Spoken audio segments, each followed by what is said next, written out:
Now for the item you've all been waiting for.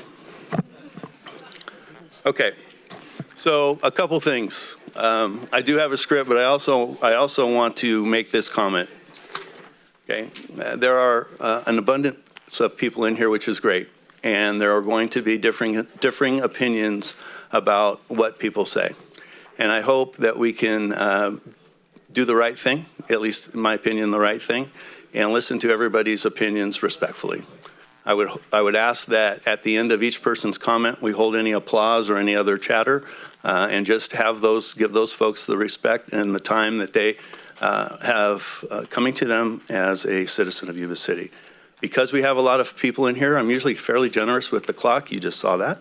But I think if everybody wants to speak here, that we really do need to adhere to the clock. So when we do open this up for public comment, I just respectfully ask for your cooperation. So here we are with the can speech. You are welcome and encouraged to participate in the meeting. Public comment is taken on items listed on the agenda when they are called. Comments on controversial items may be limited, and large groups are encouraged to select representatives who express the opinions of the entire group. Please note, we do anticipate a lot of public comment tonight. If you would like to speak on an item that is on the agenda, please submit a speaker card to the clerk. During the public comment period for each item, written requests and speaker cards will be heard first. Speaker cards are available in the foyer or on the table outside. Members of the public will have 3 minutes to speak. Written requests received at least 24 hours prior to the meeting, which is our standard protocol, will be allowed 5 minutes to comment. We do have some 5-minute speakers coming forward. With that, I'd like to introduce Ben Moody. He's our Development Services Director, who will begin the process of discussing tonight's subject on item 15, which is the cannabis presentation. Mr. Moody. All right, thank you. So good evening, Mayor, members of the City Council, and the public. So the item before you has definitely caught a lot of attention. We've broadcast it out on social media and then also agendized it to really get the public input for that tonight. So we respect that and look forward to hearing from it. Tonight, the presentation purpose is really the presentation is to serve as an informational meeting to receive and discuss information related to commercial cannabis activities. I'm going to review a few slides at a very high level regarding license types, fees, authority that the city has related to controlling cannabis activity. And then I plan to turn the presentation over to two industry representatives, one that to discuss retail dispensaries, and then one to discuss cultivation, and then come back to the council and then also to the public for input. And so really that's what the meeting is tonight, is to go over where we're at with the law and the state and activities, and to review the authority of the city. And so a quick history. 1996, the Compassionate Use Act passed that allowed for medical marijuana use. In 2003, the Medical Marijuana Program Act passed that helped clarify the Compassionate Use Act. And then it also gave some guidelines on the regulations revolving the medical use. In 2016, the Proposition 64 passed that allowed for recreational marijuana. Since 2016, there's been a lot of change. With that, there's been a lot of cities and a lot of businesses starting up and changing. And so definitely I want to relay, we have attorneys, city attorneys, Shannon Chaffin available, and then also Roy Santos, who specializes in cannabis, on the line, and then also the industry people here for information as we work through it. So in 2017, so late 2017, the Yuba City implemented a cannabis ordinance prohibiting all commercial cannabis activity. So in 2016, when the recreational marijuana use passed, the city, along with about 3/4 of the state, passed an ordinance that prohibits all commercial activity. So currently in the city's ordinance, there's no allowed commercial activity. And that includes testing labs, manufacturing, cultivation, dispensaries, et cetera. In 2020, I listed this because it's I think a key thing that stands out for me, and then they'll hit on, some of the representatives will hit on it, is that the state Supreme Court ruling upheld a decision allowing delivery of cannabis to any city. And so we'll get into that a little bit, but basically what that means is that if the transaction is legal in a jurisdiction that's allowed, so if you get online and you order it, Calusa, they could deliver it to your home in Yuba City. So currently, the last slide, it's small, but commercial cannabis allowed and serving Yuba City residents. So I just pulled what's going on so everybody is aware if they haven't been following it. But since 2017, Sacramento allows commercial cannabis activities. Calusa since 2017. Woodland in 2017 did not allow storefront, but they allowed delivery. And then currently, right now, Woodland is working through potentially modifying their ordinance to allow storefront. Marysville since 2018, and then Chico relatively recently passed their ordinance.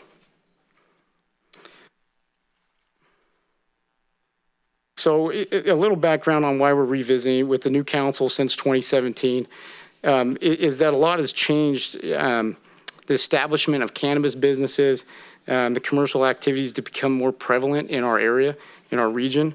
And so the city has been approached by multiple vendors, multiple property owners, multiple developers over the time, over the last 2 years that I've been in this role.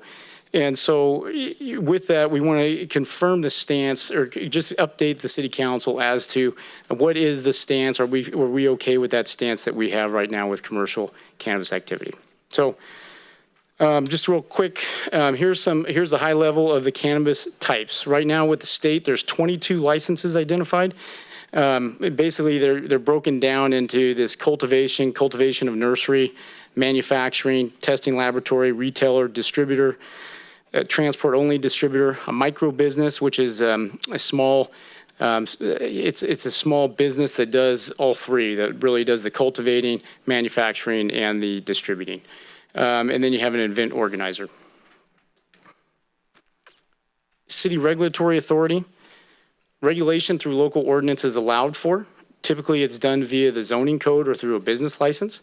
And so the state has allowed it, but where the city has control is that within our jurisdiction, we can control what's allowed for the commercial activity and the land use through the business license or the land use and by some other means. And the city may also completely ban the commercial cannabis activity as how it currently is. So personal cannabis cultivation, cities may reasonably regulate, but they may not prohibit personal cultivation. So in our code right now, with a cultivation permit, they could grow 6 plants indoors at a personal residence. Buffer zones, so with the 2016 law, they've established, the state has established minimum requirements for buffer zones that are 600 feet from schools, youth centers, and daycare centers under state law. However, city may not adopt a local ordinance that would require even more. They may adopt, so I may be clear about that. So we could have sensitive uses should you go down a path that establishes commercial activity. A city can implement additional sensitive locations and then determine what that distance is. Deliveries, cities can, as discussed, cities can regulate deliveries within their borders but cannot legally ban them. Likewise, cities cannot prevent a delivery service from using public roads to pass through its jurisdiction. So here's, it's hard to see, kind of blurry, but some of the taxes that are on it. So if you go and buy a product in a different city, with that there'll be a state cultivation tax that's $9.25 per ounce dried flower, or $2.75 per ounce dried cannabis leaf, a 15% gross receipt, and then you have the typical sales tax or use tax. So if it's 7.25. Or whatever that area's rate is. And then a lot of jurisdictions have an additional business license or special cannabis tax for that region. We've seen a lot of, in our region, we've seen the additional tax run from anywhere between 3 to 8%. Additionally, for the cultivation grows, there's typically, it's an additional fee based on the square footage of the grow. So if you're cultivating, they'll have usually a nursery charge. It's typically by the square footage of how big it is, and sometimes there's a tiered system depending on the scale.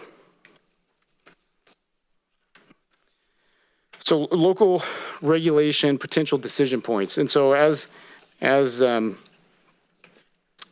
Katie Maple with the Perfect Union, and then also Wes Clark with Horizon Capital. They'll work through those different aspects of their type of business specifically and be able to answer questions.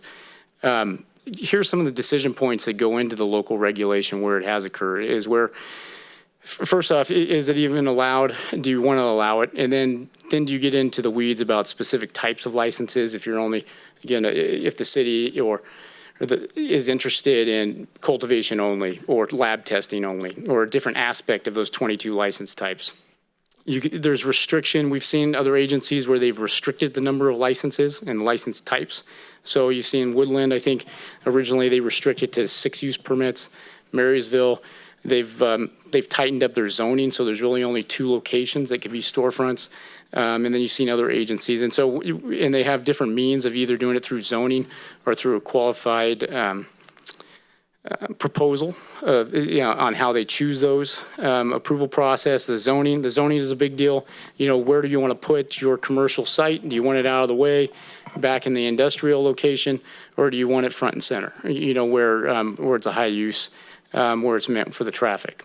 Sensitive use buffers, that's what we talked about, the 600 foot.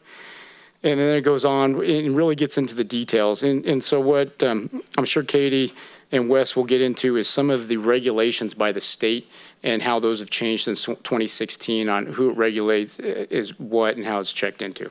And then, of course, the fees, taxes, and permits and just the approval process are key in those decision points that a city jurisdiction would, or a local land jurisdiction would control. So with that, I'd like to introduce Industry Representative Katie Maple. Ben, before you turn it over to those folks, I think it's appropriate to set the stage that this is information tonight. There isn't any final decision that would come. There's a lot of process that's going to take place before something would be permitted in Yuba City.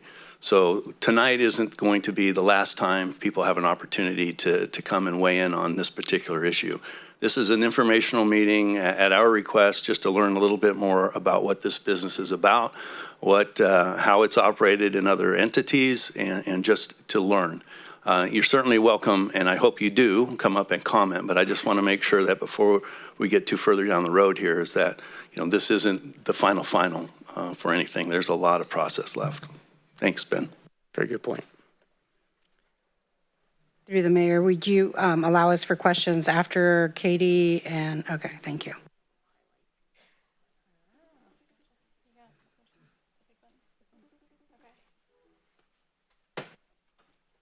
All right. Good evening, Mayor and members of the City Council. We're representatives of Perfect Union. Perfect Union is a vertically integrated cannabis company based in Sacramento.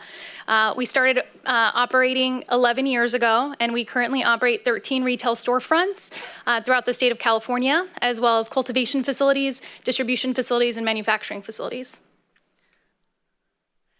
Tonight, we'll be going over a brief introduction, cores, values, and goals, federal and state law, myths and facts, ordinance consideration, and the application process. So I'll start off on introductions. My name is Angelica Sanchez, and I'm the Director of Government Affairs and Compliance for Perfect Union. I've been with the company for 6 years. In 2017, I started writing our city and state applications for our retail, cultivation, and distribution licenses. I've navigated hundreds of pages of regulations, and I have a lot of in-depth experience working with cities, counties, and the state forming their cannabis ordinances. And good evening. My name is Katie Maple. I'm the Vice President of Government Affairs and Compliance for Perfect Union. I'm actually a former Yuba City resident and a graduate from Yuba City High School myself. Go Ag! And then I worked in the state legislature, representing different interests, nonprofits, local governments, and some businesses, and started representing cannabis companies in 2016. I was really influential in terms of creating the regulations, and now I have joined Perfect Union about 2.5 years ago. So really pleased to be here, and thank you for the opportunity. Good evening, Mayor and members of the City Council. My name is Arturo Sanchez. I am General Counsel for MWG Holdings Group, the parent company for Perfect Union. My background as it relates to both local government and cannabis goes all the way back to 2002 when I was working for the City of Oakland. I've worked in local government as a deputy city administrator, spending 13 years in the City of Oakland, 2 years with the City of Long Beach as deputy city manager, and 1 year with the City of Sacramento as assistant city manager. My background has primarily been in public safety, land use, and enforcement issues, but I have a history with cannabis that goes back all the way to 2002, having written the first dispensary ordinance for the City of Oakland in 2003. So with that, I would like to jump into core values for our company.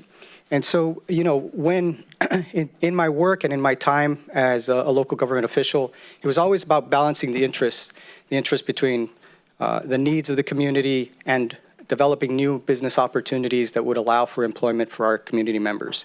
And in balancing those interests, we often have to balance public safety, the environment, neighborhoods, and protecting the youth.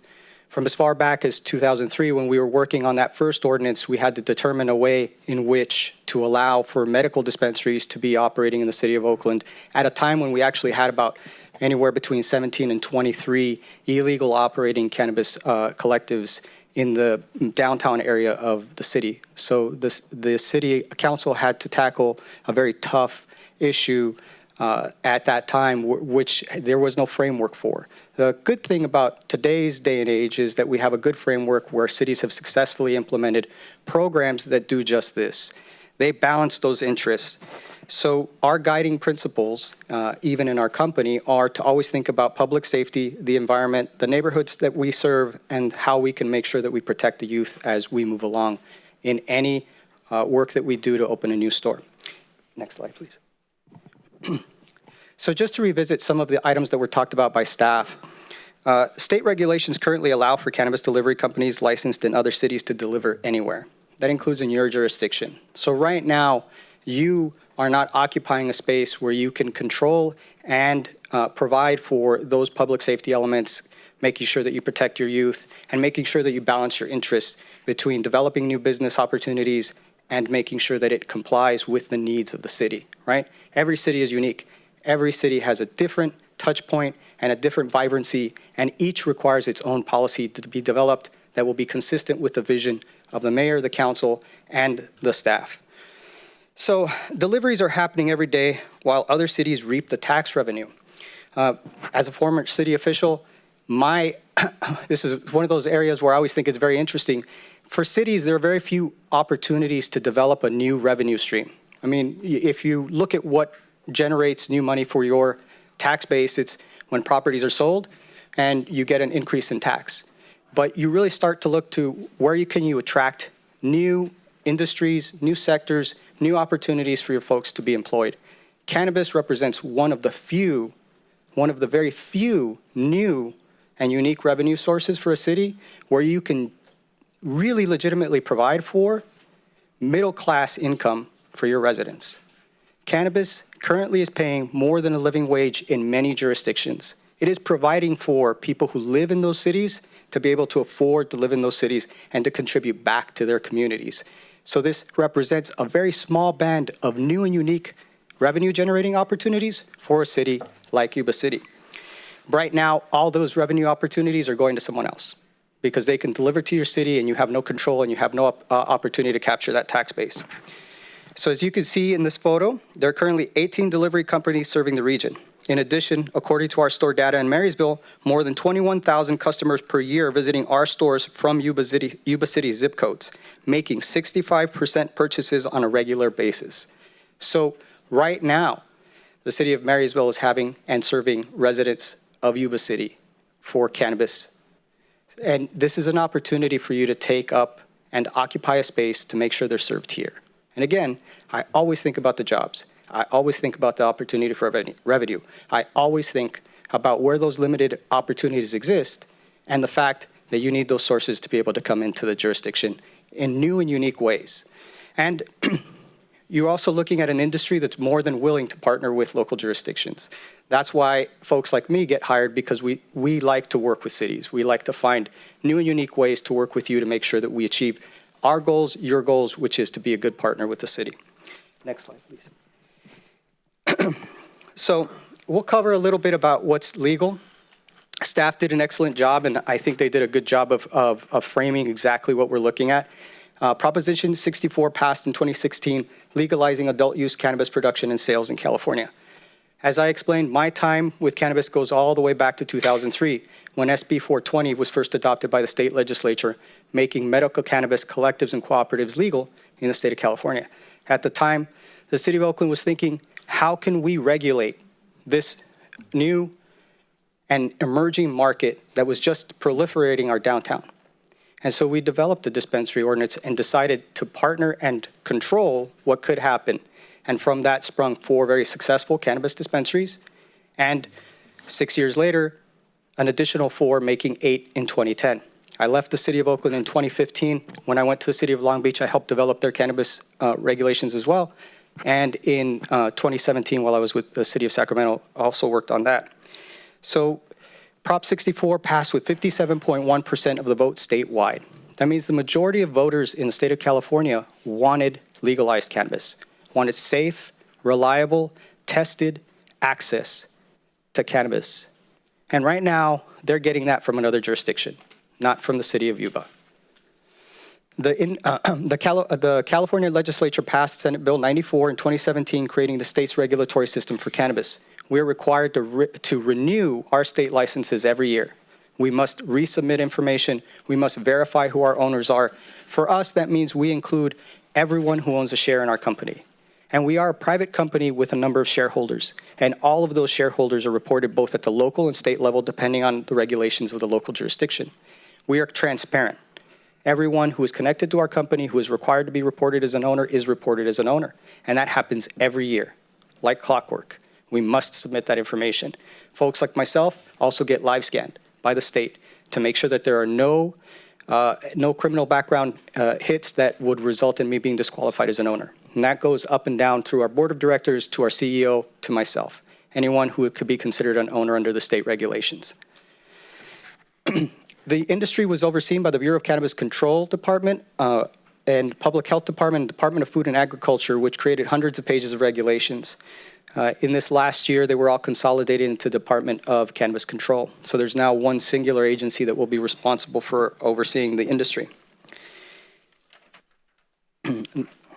All legal cannabis companies are required to be licensed, as I already said, by local government, and you would have an opportunity every year to revisit the same information if you develop regulations that require it. Most jurisdictions choose to go with a regulatory process that is not an entitlement land use process, but simply a business annual renewal process, thereby giving them some fluidity as to what they can do if they choose not to renew a particular permit. As you develop your regulations, I am always available and happy to come here and answer any questions, both on my experience and in my background. And also, we believe in being a transparent company, so we're happy to partner with the city of Yuba City to provide any information that we can. With that, I will hand it off to Ms. Sanchez. All right. For those of you that aren't familiar with cannabis, there's a few different ways to consume it. The most common form is flower, which is a little cut off here, but this is what people usually roll their joints with, put in their pipe. It's been around the longest. A newer way to consume cannabis is consuming manufactured cannabis. So manufactured cannabis comes like in cartridges. It can be vaporized. Folks usually like that because it carries less odor. It's a little bit more convenient and doesn't require a flame. Edibles are also incredibly popular. This is something that can be consumed, so it doesn't require any smoking. And there's a few different ways you can consume it. They're infusing cannabis with practically anything now. You could have it with crackers, cookies, candies. The photo here is a gummy, a wild gummy, and these gummies are actually infused with CBN as well. So these are specifically for sleep. And if you didn't want to consume cannabis, you can also use it in a topical form. They mix cannabis oil with lotions or balms, and this usually helps with folks that are suffering from things like carpal tunnel or sciatica. And these also don't give you a high feeling, but still give you that the relief. The next thing I'm going to cover is license types. Ben Moody did a great job covering this already. There are currently 6 different license types that you can have, and underneath those license types, there are different subcategories. So for cultivation, you can do outdoor, indoor, or mixed light, which is greenhouse, which is a little bit of both. For distribution, in order for product to leave a cultivation facility to get to a retail facility or a manufacturing facility to get to a retail facility, it needs to be carried by a distributor. These distributors act as middlemen, so the folks that are at the cultivation or the manufacturer can't actually take their own product to the retail storefronts. Manufacturing. So manufacturing comes in 3 different ways. You can do volatile manufacturing. For the cartridges that you saw on the slide beforehand, this is used with butane or combustible chemicals. There is also non-volatile solvents. These are things like rosin presses, which is another way that you can consume a concentrate, but it's using a chemical solvent that is non-volatile. And then there's infusion. So infusion is used to make the topicals. So you're literally just infusing whether it's cannabis butter, cannabis oil, or anything else with lotions, topicals, or edibles. And retail, which is the one I think we're most familiar with, which is just a storefront where you can come in and pick different cannabis products. And then for special occasions, there's the event license. These are for events like High Times or Hall of Flowers, or other events where you can go in and you can see demonstrations and people can have booths and tell you about their products. So one of the things that cities usually like to know is where can they receive tax revenues from the product? Obviously, this is a product that people have concerns about, and obviously folks in the community can sometimes be wary of it coming in. So one way that the state and cities have learned to kind of harness that is getting tax revenues back, and those tax revenues can either go back into the general fund or they can be used for specific purposes to alleviate things in the community that might be concerning. So every city does it a little bit differently. We have 2 stores in the city of Marysville. They currently have a cannabis-specific tax set at 5% of gross receipts. We also have 2 stores in Sacramento that's set at 4%. We have a store in Weed, California, way up north, that's at 3%. And then Turlock is at 5.25% and Lompoc is at 6%. And the reason why I shared all of those with you, those are all places where we have retail locations currently. So it just varies. You know, as I think Ben mentioned earlier, cannabis is taxed very highly at the state level. We have a 15% state excise tax. We have an almost $10 per dry weight ounce cultivation tax. And then there's, of course, sales and use tax that any other business has to pay, and then the cannabis-specific tax on top of that. So in most jurisdictions, we're paying about 40% before we even sell a product. It's very high. So one of the things that I usually like to advise when I go into different cities is really taking a look and making sure that if you do set a tax rate, that it's something that makes sense for the business and the community, so that you can still get what you need, because if we're taxed at such a rate that we can't actually make profit, then we're not producing the amount of tax revenues that are going to be useful for the city. So it's just something to consider as you look along that. And there's a few different ways you can do this as well. We've talked about it, not to get too much in the weeds, pun intended, but you can do it through putting something on the ballot and passing a tax. That takes a little bit longer. We can also do it through community development agreements and community benefits agreements. And that's just basically between the city and the operator agreeing upon an amount that makes sense, and that's what we're going to contribute back to the city. So something to consider there for tax rates. I also want to go through some common concerns. We walk into this eyes wide open. We know there are a lot of concerns from the community, and we don't want to come in and say that these don't exist. So I just want to walk through some of those concerns that we commonly hear and talk about what some of the misconceptions are and what the process is like. So I'll walk through each one of these.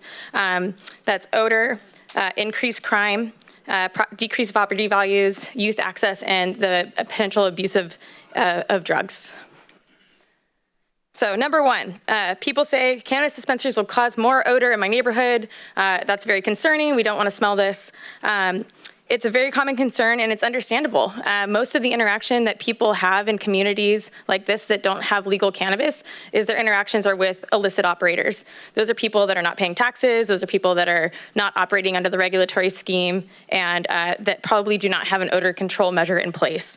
And so, of course, you might smell that. The reality is the state has really extensive regulations on odor control, and retail outlets are the least of which.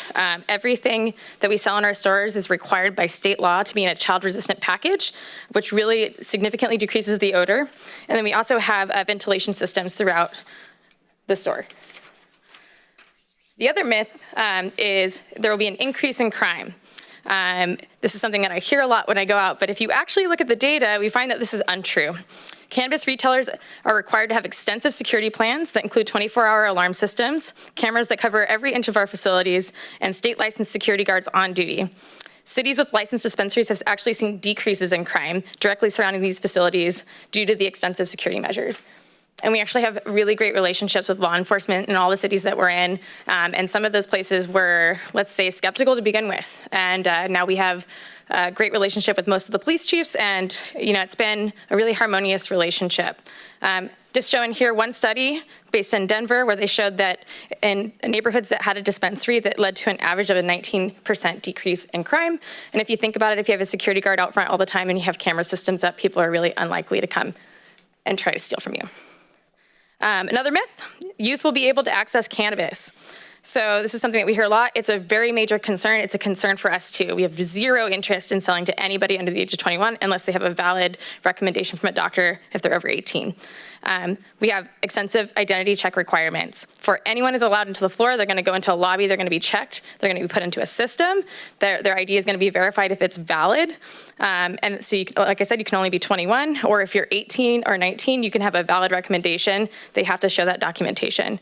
And the reality is that the majority of sales that are happening to kids are happening on the illicit market, period. If you're under the age of 21 and you try to walk into a dispensary, you're gonna be sent right back out. So this is one of the benefits we think of regulating cannabis is you can use some of those tax dollars and actually enforce on the illicit market where this is happening.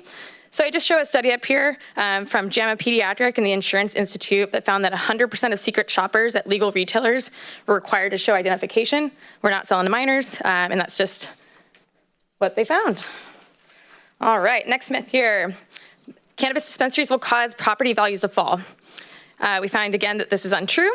Legal dispensaries are actually associated with increased property values. And this is also due to investments. So for example, one of our buildings in Marysville where we put our Perfect Union store, there was a dilapidated building there. We actually knocked that down and built a brand new, beautiful brick building across from the hospital from the ground up. We are usually going into buildings that are blighted and dilapidated and fixing them up, making them nice. So we're often actually making things more beautiful in the neighborhoods that we're in. And I think that really shows when you look at the data here. So this is a study done earlier this year that concluded that retail cannabis facilities are associated with rising housing values. And that suggests that legalization is not only bringing in tax revenues, but it's also boosting jobs and economic growth. All right. Another myth, and this is the last one that I have here. Cannabis dispensaries will lead to increased drug use and addiction. So this is probably the most common misconception that we hear.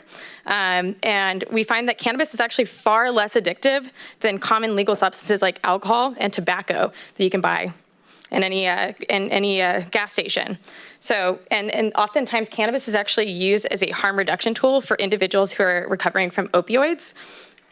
And so we see that here in these two studies published earlier this year that concluded access to cannabis is associated with reduced opioid consumption by the general public. And I know this is a lot of words, so please come out to me. I will leave my cards and I will send you these, the full studies. So I'm definitely not trying to just show you snippets. I will absolutely send these to you. All right. And I'll hand it back on over to Angelica. All right, the benefits of regulation. So one of the benefits of regulation is law enforcement can monitor these businesses. Whenever you have an open communication with the city officials, the police, the chief of police can come in and inspect your business just to make sure that it is safe, that it is secure, that your cameras are working, that your panic buttons are working, that everyone in your facility has been live scanned. And cities can impose strict operating requirements. Depending on the jurisdiction, you can change the hours of operation. You can require more extensive security measures. You can really get involved and make sure that the business that you have in your city that is selling cannabis is meeting your expectations. Other things that cities require detailed security plans and background checks. And I think the biggest benefit of regulating cannabis is the tax revenues for enforcement, which not only helps us, but also helps stifle the illicit market. Costs of not regulating. Illicit cannabis already exists in every city. Just ask your local chief of police. They'll let you know that cannabis has been in your community for a very long time. And it's not regulated cannabis, and it's not safe cannabis, and it's not tested cannabis. So illicit operators, they don't have to comply with testing regulations. They don't have to produce tax revenues. And they're honestly the source where youth is able to gain access to it. Back to Katie. All right. We're almost done, I swear. All right. So one of the things, so designing the application process. So this is one thing that there are as many ways to do it as there are cities. I've seen every city do it a little bit differently, but as we've gone through this process throughout the state of California, I could kind of broke it into 3 different categories here of how I've seen it happen. So one is a ministerial land use process. So this is something that you see in the city of Napa, for example, where it's kind of made completely non-political. They've picked their zones and their sensitive use buffers, meaning their distances from schools and parks and daycares and youth centers and residential and whatever else they want to add in there. We don't want this near this particular use. And then as long as you have a building that fits those requirements, and then you're an operator that can submit an application that shows that, hey, we can do security plans, we've got the right hiring plan, whatever that is, it will be done through a staff process. So not necessarily done in front of the city council. It's just considered any other business as long as you're abiding by certain guidelines. So that's the ministerial. And I think that in a lot of ways that helps lessen the risk of lawsuits. There are some cities that have gotten into legal trouble by doing competitive processes where people feel like they were treated unfairly, or maybe some people wanted to receive a license and didn't get one and were upset. Another one that we see often is the best operator. So this is what the city of Turlock did. So instead of it requiring you to pick a building and then submit your building plans and your business plan simultaneously to be chosen, they wanted all operators to submit their qualifications. Who are your owners? How long have you been in business? What's your plan for security? What's your plan for hiring, for local hire, for labor, for everything else? And once they chose those people, then they said, okay, go find a building. So that's what we did in the city of Turlock. And then the last one here that I'll point out is best location. So this is totally based on your building. It's in a good location. We like where it's at. It's not near anything that we don't like. This one I think is probably one of the more challenging ones. It creates a big expense for operators because no matter how long that process is to determine who gets chosen, assuming that you set a set number of licenses, they're paying for that building, whether it's lease or purchase. And then if they don't get one, and then they're out on that. So that's a challenging one, but it is one that we have seen throughout the state. All right. And on to you. Oh, yeah. All right. Financial projections. So these are projections that we put together if we were to open one retail store at a 4% tax rate. These are obviously very modest projections. We wanted to make sure that we were starting at a point that we could guarantee that we would be able to provide these. If you see in year 1, we're estimated to produce $168,000 in tax revenue, and in year 5, it's $325,000. When I'm saying these are modest, they're very different than our tax revenues in Marysville. We've been operating there for 3 years, and this year we're set to bring in $1 million worth of tax revenue by the end of the year. All right, and that's it. Thank you so much for listening to our presentation. If you have any questions, we'll be happy to answer them. All right, we'll turn this over to the council. Then we will move to our other presenters, and then we will open for public comment after that. So questions for Angelica or Katie or Perfect Union? If I may, sir. Yeah, Mr. Harris. Yes, Katie, since you brought it up, it was on one of your slides. I have a question. You mentioned not an increase in crime as a result of the retail outlets. In listening to you, I think you specified around the immediate area of the facility. How about there are any numbers citywide that they can connect the dots to marijuana dispensing in the city? I haven't seen a study on that personally, so I can't speak to it, but I can look into it for you.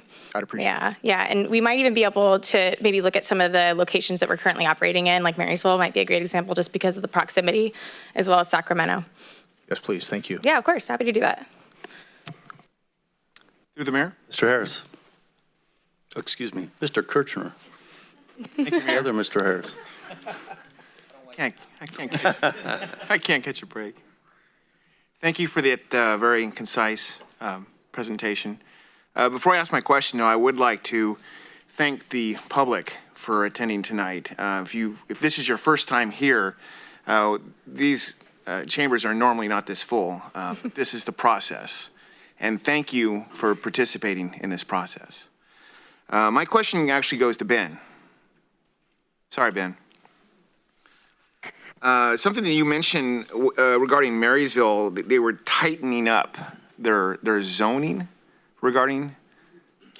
Can you elaborate on that? And so what I was relaying on that is that, as Katie mentioned, different agencies regulate the types of licenses and where they go in different ways. And so the way Marysville has regulated theirs is they've put an overlay zone on their city that says that this type of license, a dispensary or storefront, can only go in this overlay zone.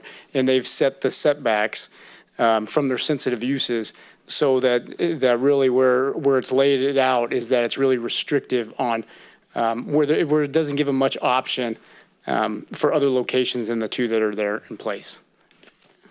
Thank you.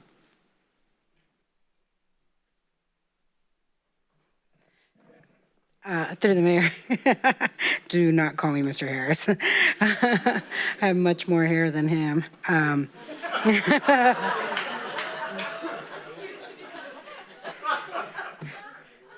And we lose control again here.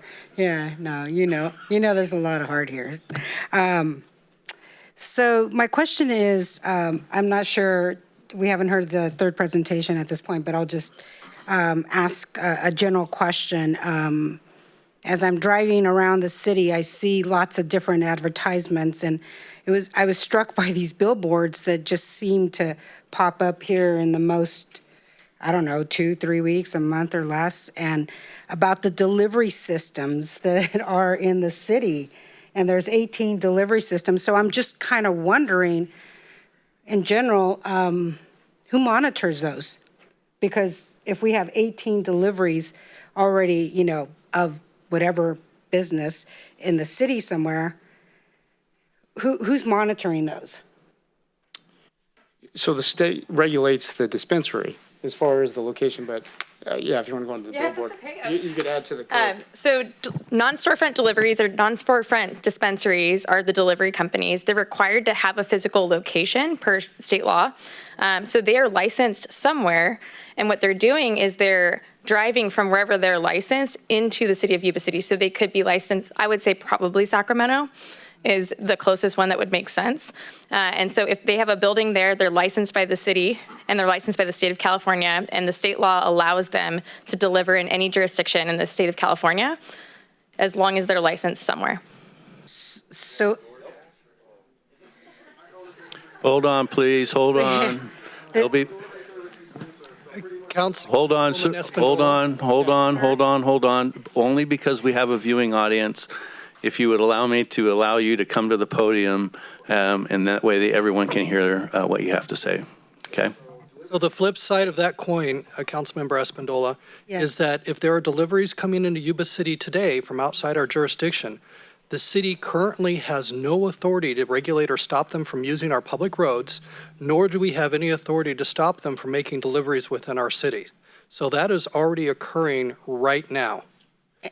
and that concerns me tremendously, because there is no, I mean, I grew up in Colusa, so I know Colusa well.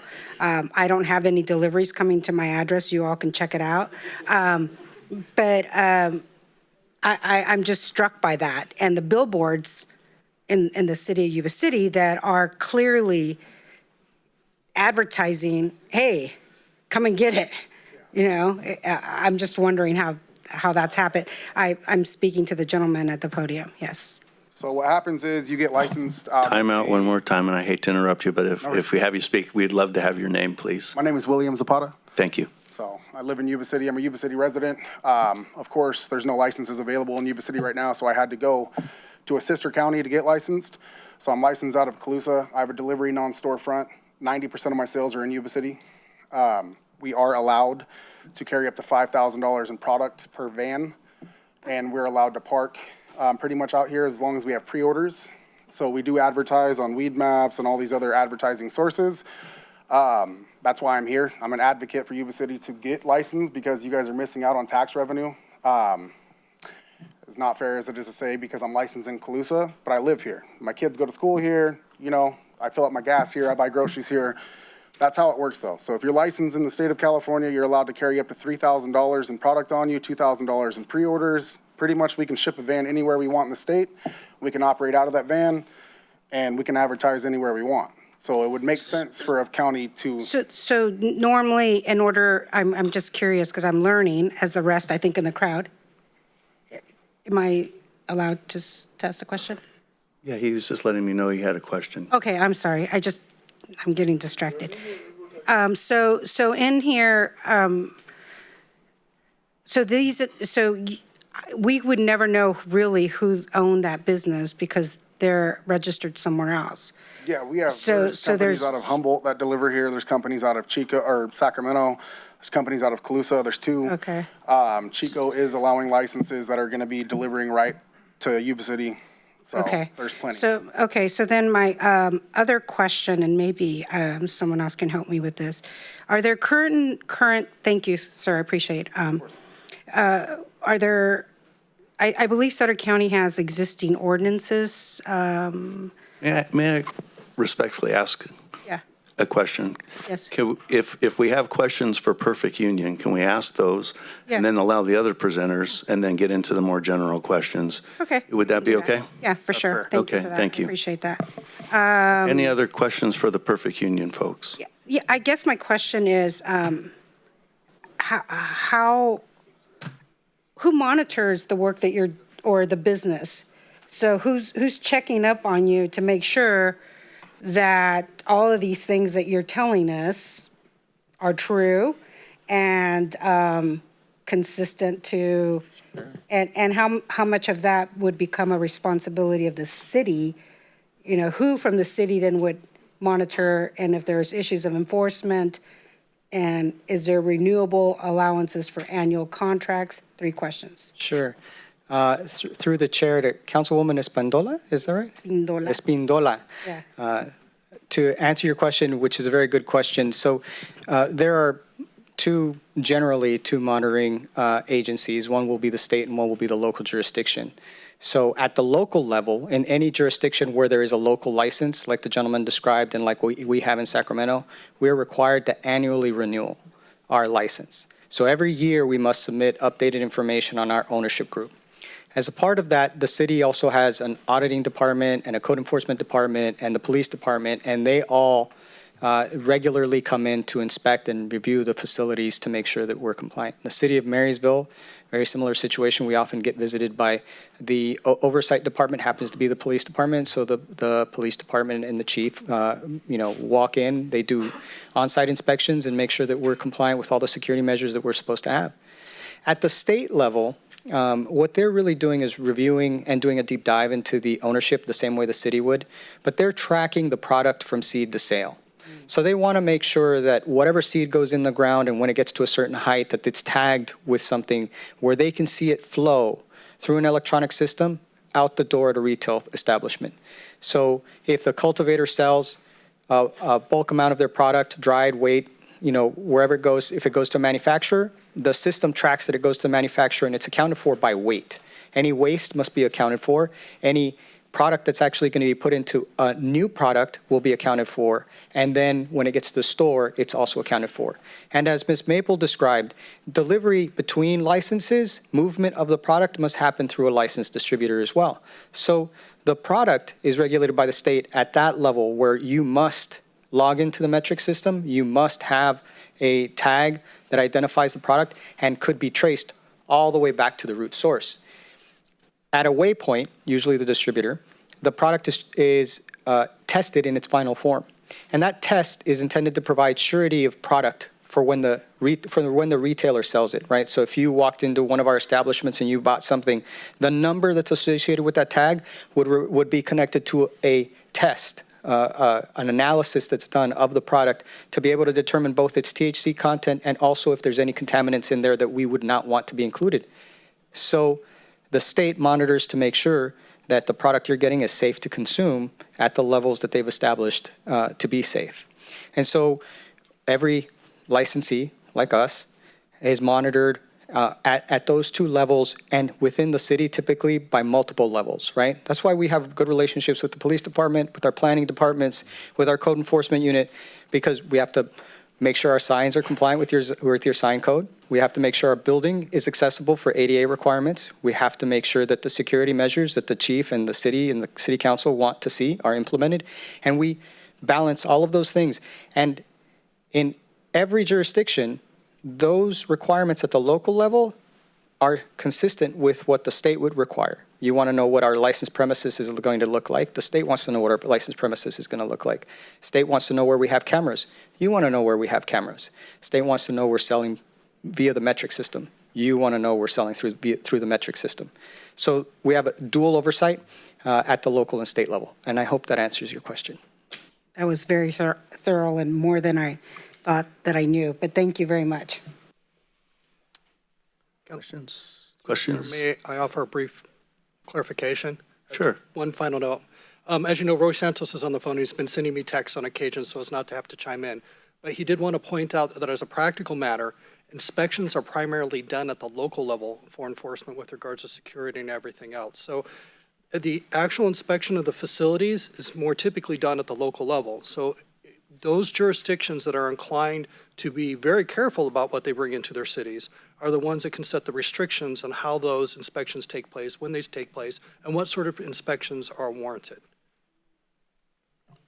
Thank you. Thank you. Any other questions from the council, from our presenters from Perfect Union? If not, then Ben, I turn it back over to you. Thank you.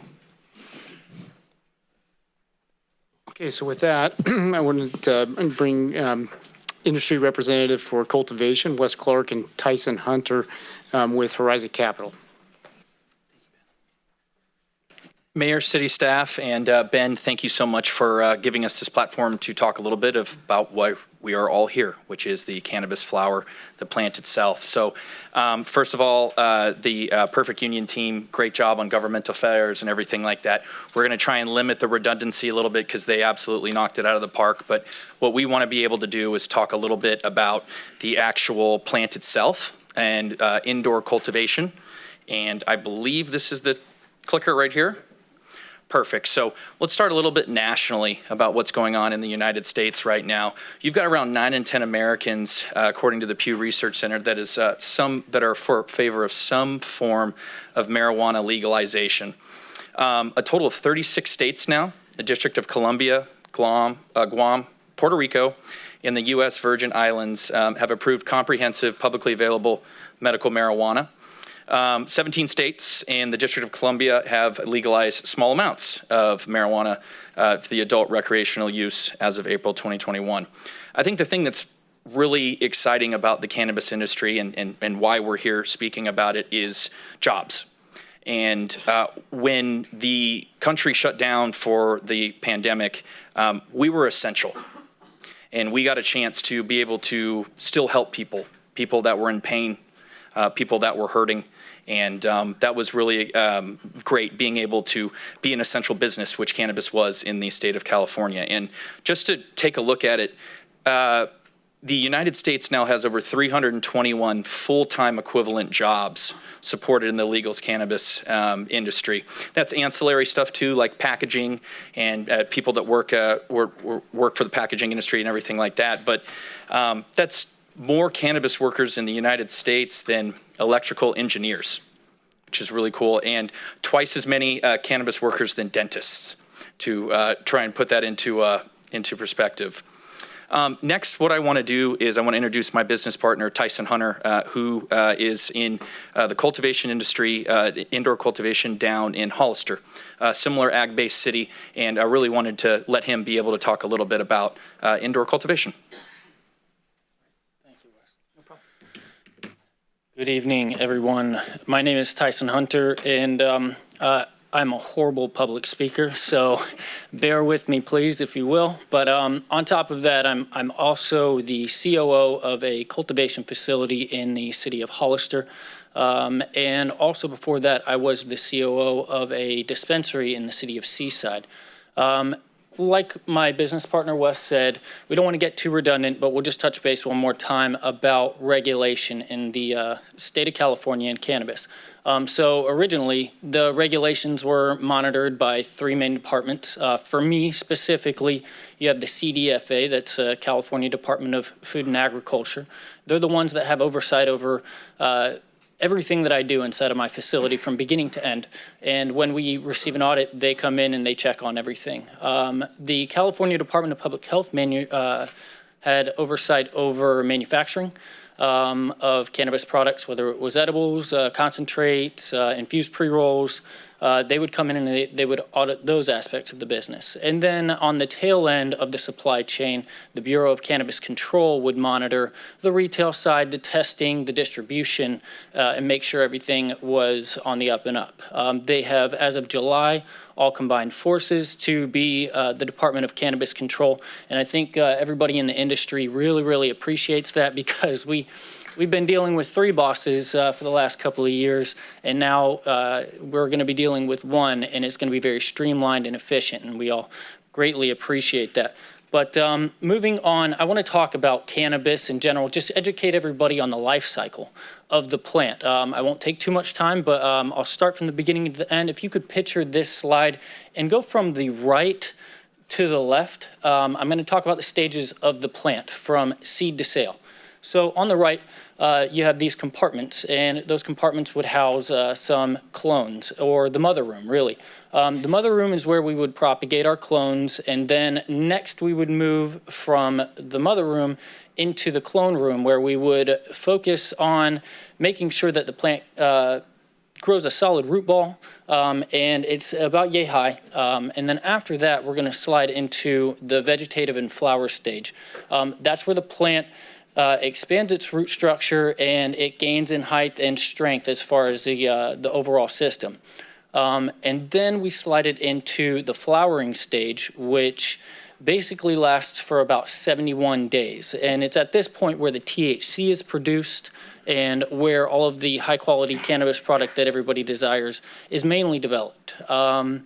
After that, we go ahead and we will harvest the product and drop it into one of our drying rooms, where it'll stay anywhere from a week to 4 weeks based on your operations and your desires.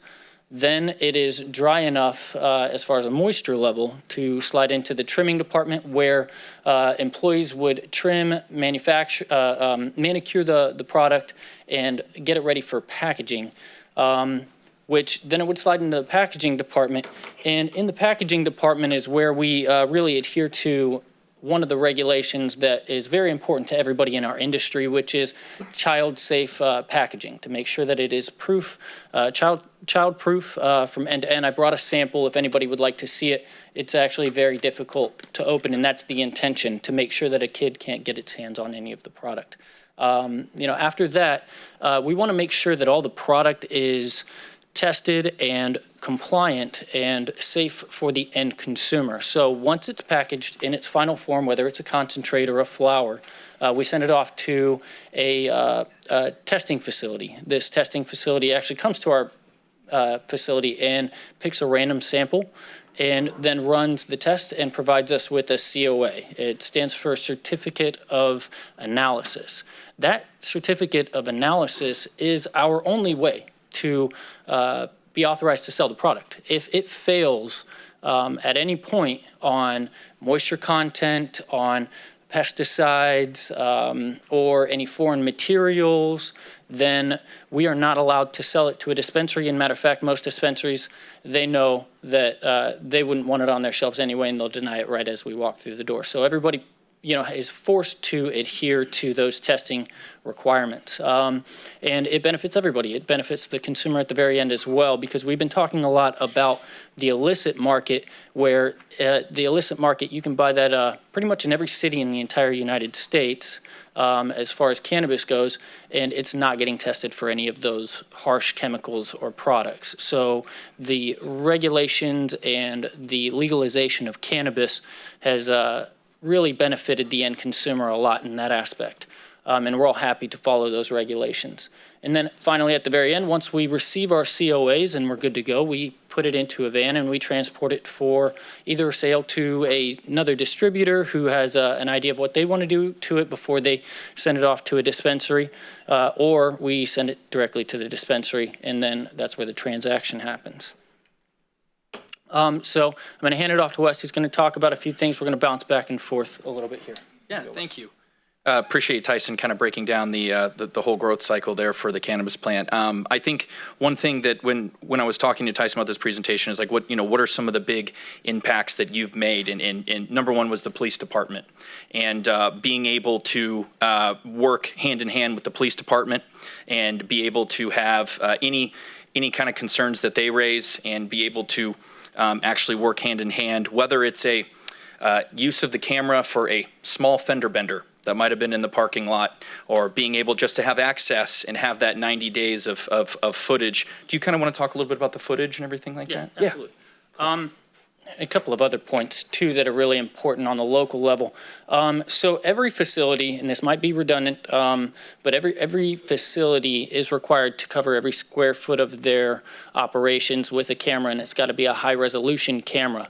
And on top of that, you're supposed to warehouse at minimum 90 days worth of recording on your site. Why is that? Because when the regulators come in and they do one of their random audits, they're going to move straight to your cameras and they're going to say, can I see every aspect? You're going to say yes. And then they're going to say, okay, if I have any questions about anything that you've been doing, can I see what happened in the last 90 days? And you better be able to say yes. Otherwise, you are going to either get your license suspended or removed if you can't correct it. So it's incredibly important. But our company has gone above and beyond, and this is something that we do recommend on the local level. We have given the local police department unfettered access to our cameras in real time at any time.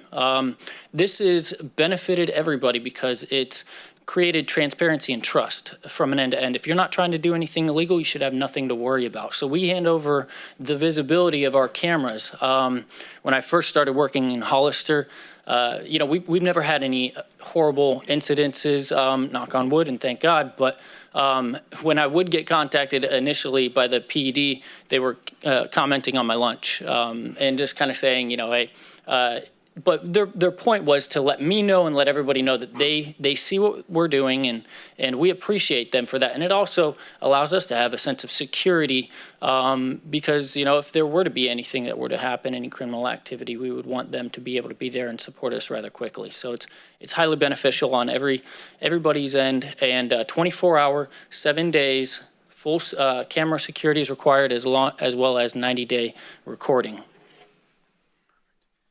And I think another thing that if we were here 24, 36 months ago, that the industry is changing, especially in California, and now with the Safe Banking Act starting to get some legs in Washington, D.C., is cannabis banking. And I work for Mammoth Distribution, which is a large distributor of products from edibles to flower to all sorts of different various products.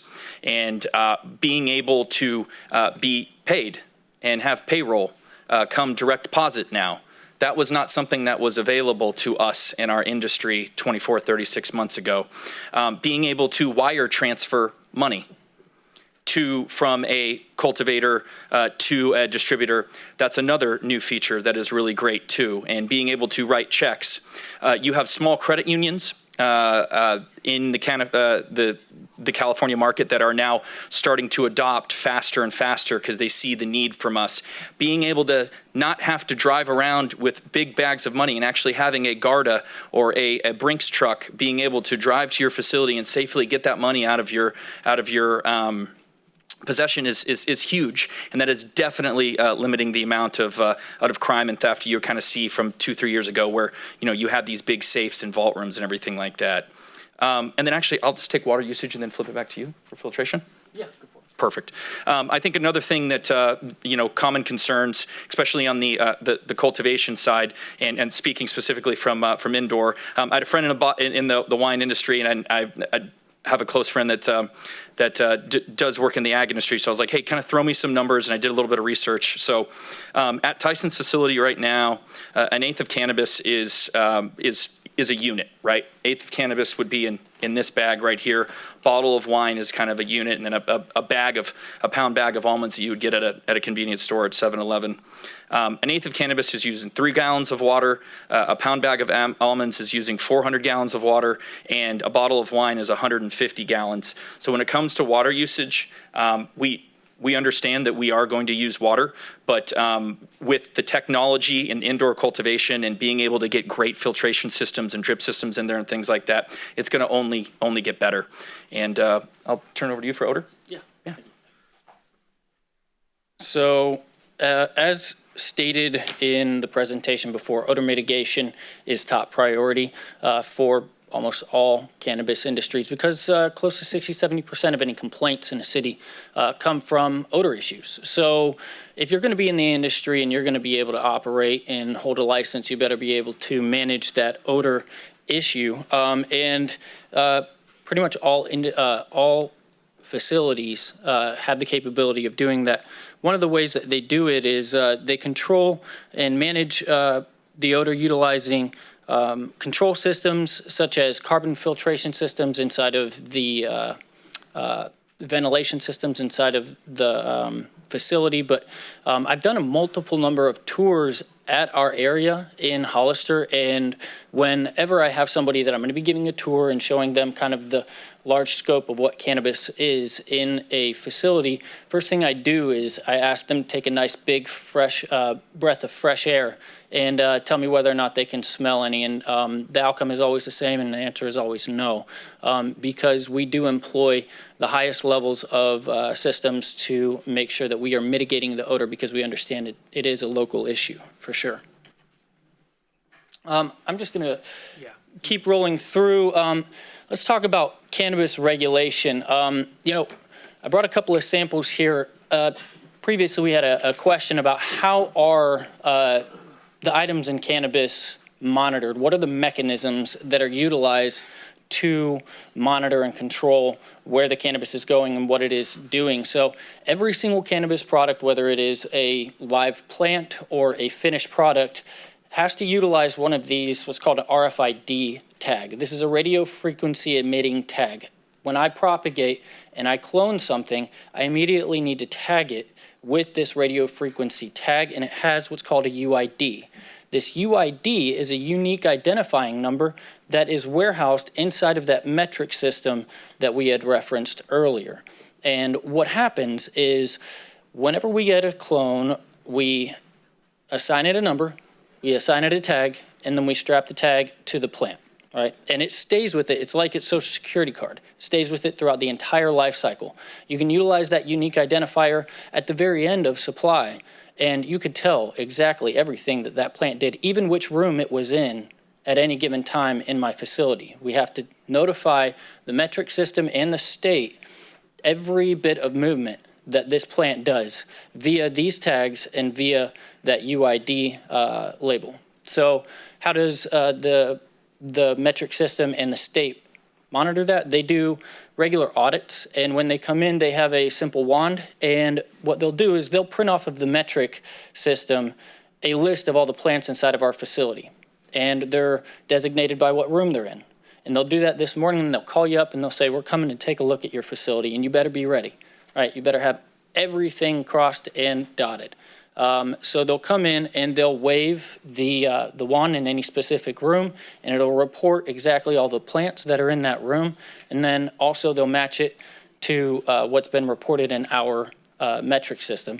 And if they don't match up, we run the risk of a suspension and possibly losing our license, right? So you want to be on your game when it comes to these. So this is a live plant tag. They also have a distribution version as well. It's got a sticky back, so you can stick it to the back of a box. When transporting it, same thing. If a transportation vehicle were to be stopped, the regulators would be able to swipe the van and say what products are in that van. And it better be exactly what's on your manifest whenever you're transporting, right?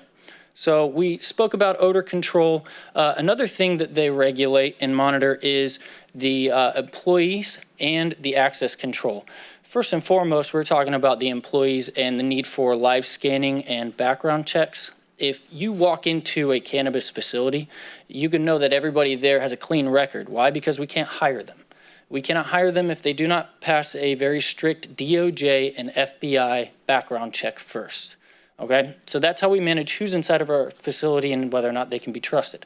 And then on top of that, there's access controls. We have to outline to the departments and make sure that they know every single area, every single room, and who's allowed to go there specifically. Those employees will receive a zone access capability that's, again, reported in the metric system as well to make sure that when they come in and they are doing an audit, if their badge, which I don't have it actually, no, I do. If their badge doesn't have red in them, and they're in a red zone, then they could flag us, suspend us, and we could possibly lose our license. Every employee as well receives a state-regulated badge with all the necessary information based on the license, based on their activity, and based on their name with a nice passport picture. Mine's not so nice, but next up after that is public safety. We talked about strict testing and labeling requirements. We want the consumer to know not only exactly what is in their product, but that it's safe and healthy. There are some pesticides in the black market that can cause some serious damage. And when it's sold on the black market, the end consumer doesn't realize, and they could seriously harm themselves. But nothing in the white market would even come close to having anything like that. It's not allowed. It would be caught at the moment of testing. Also, the THC content is a label on the back that is required so that they're informed as to the potency of the product that they're going to be consuming. And then again, to reiterate, child safe packaging. That's one of the most important, making sure that the children cannot gain access to product as long as it's in the child safe packaging.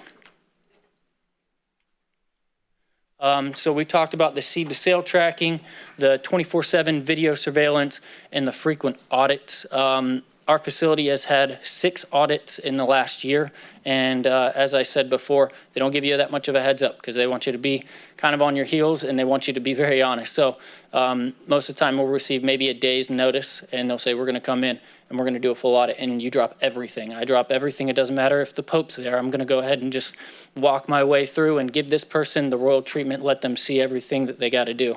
We have, we're very proud of what we've done, and we've passed every single one of our tests with flying colors.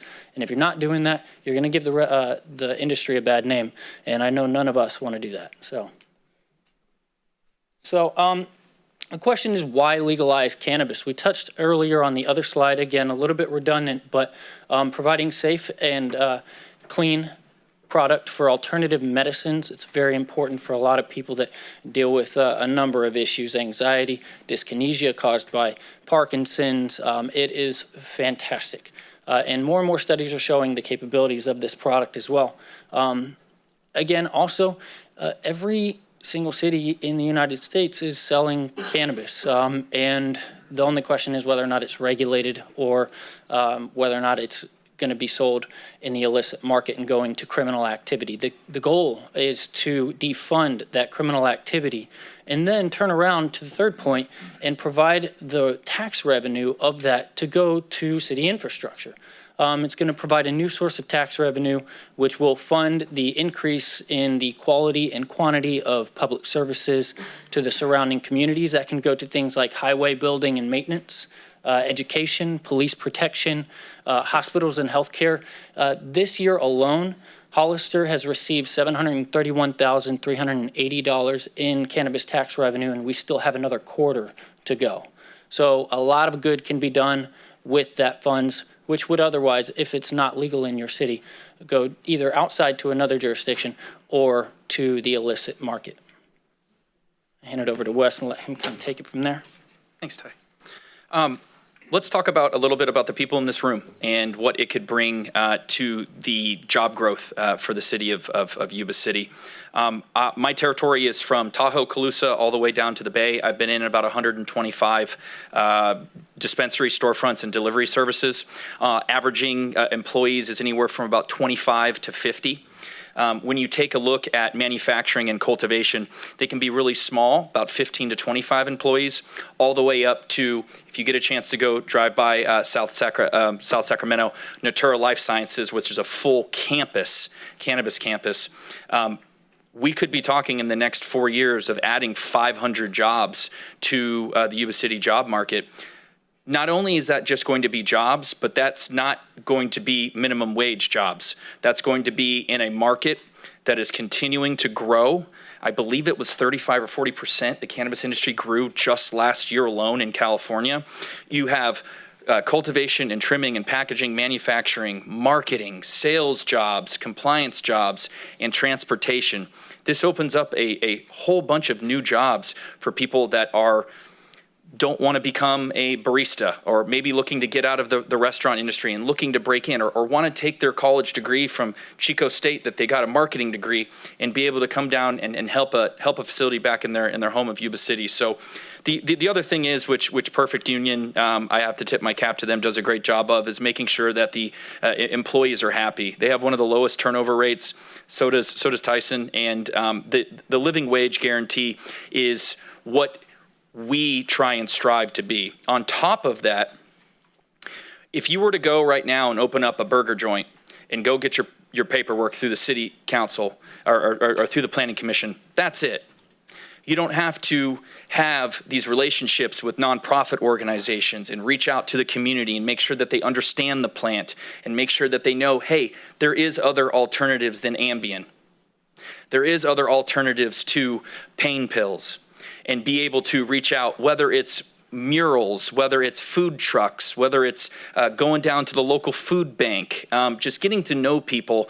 That's something that the cannabis industry really takes pride in, is when we were down at Sugar Leaf Trading in our dispensary, working with the Veterans Transition Center and just helping them put on their car show and having veterans come up and say, hey, I tried that new topical cream at your dispensary and it's working really good. And seeing the success of that, that's what separates us from the regular businesses.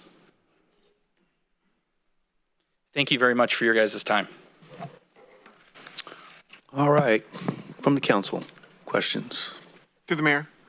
I just had one question. You mentioned Hollister, it accumulated, was it 731,000 so far this year in tax revenue? How many facilities are there in Hollister?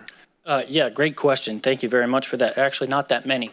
We're the only cultivators in the city of Hollister, and there's only one brick and mortar dispensary. We also hold a manufacturing license, and inside of our building is another manufacturing license. But there's not, comparatively to many other cities, there's not that many operating cannabis licenses and permits right now. So we're kind of on the low end, if that kind of answers your question. Thank you.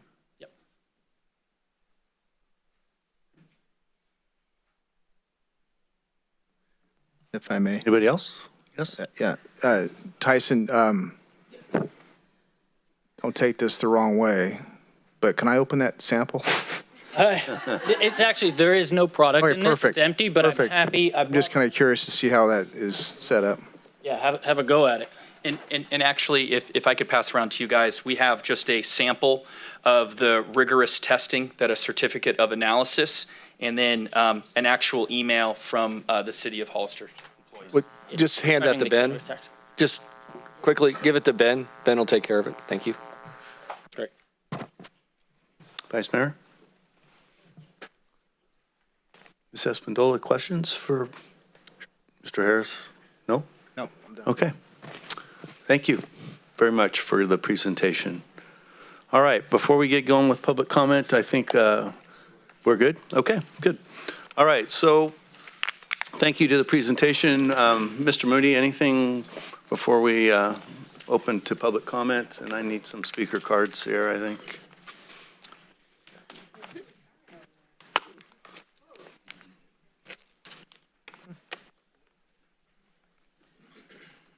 Thanks.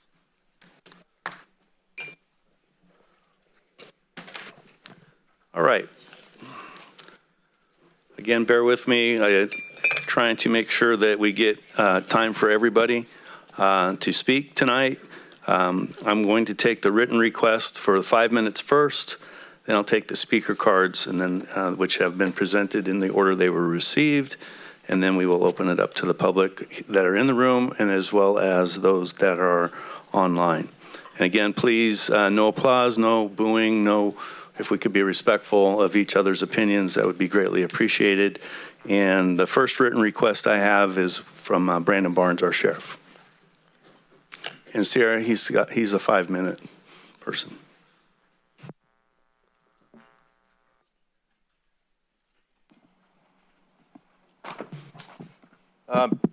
Good evening, Honorable Mayor and council members. First, I just want to start by apologizing in advance. I actually I'm supposed to be somewhere else tonight, but I changed my schedule around a little bit so that I could be here.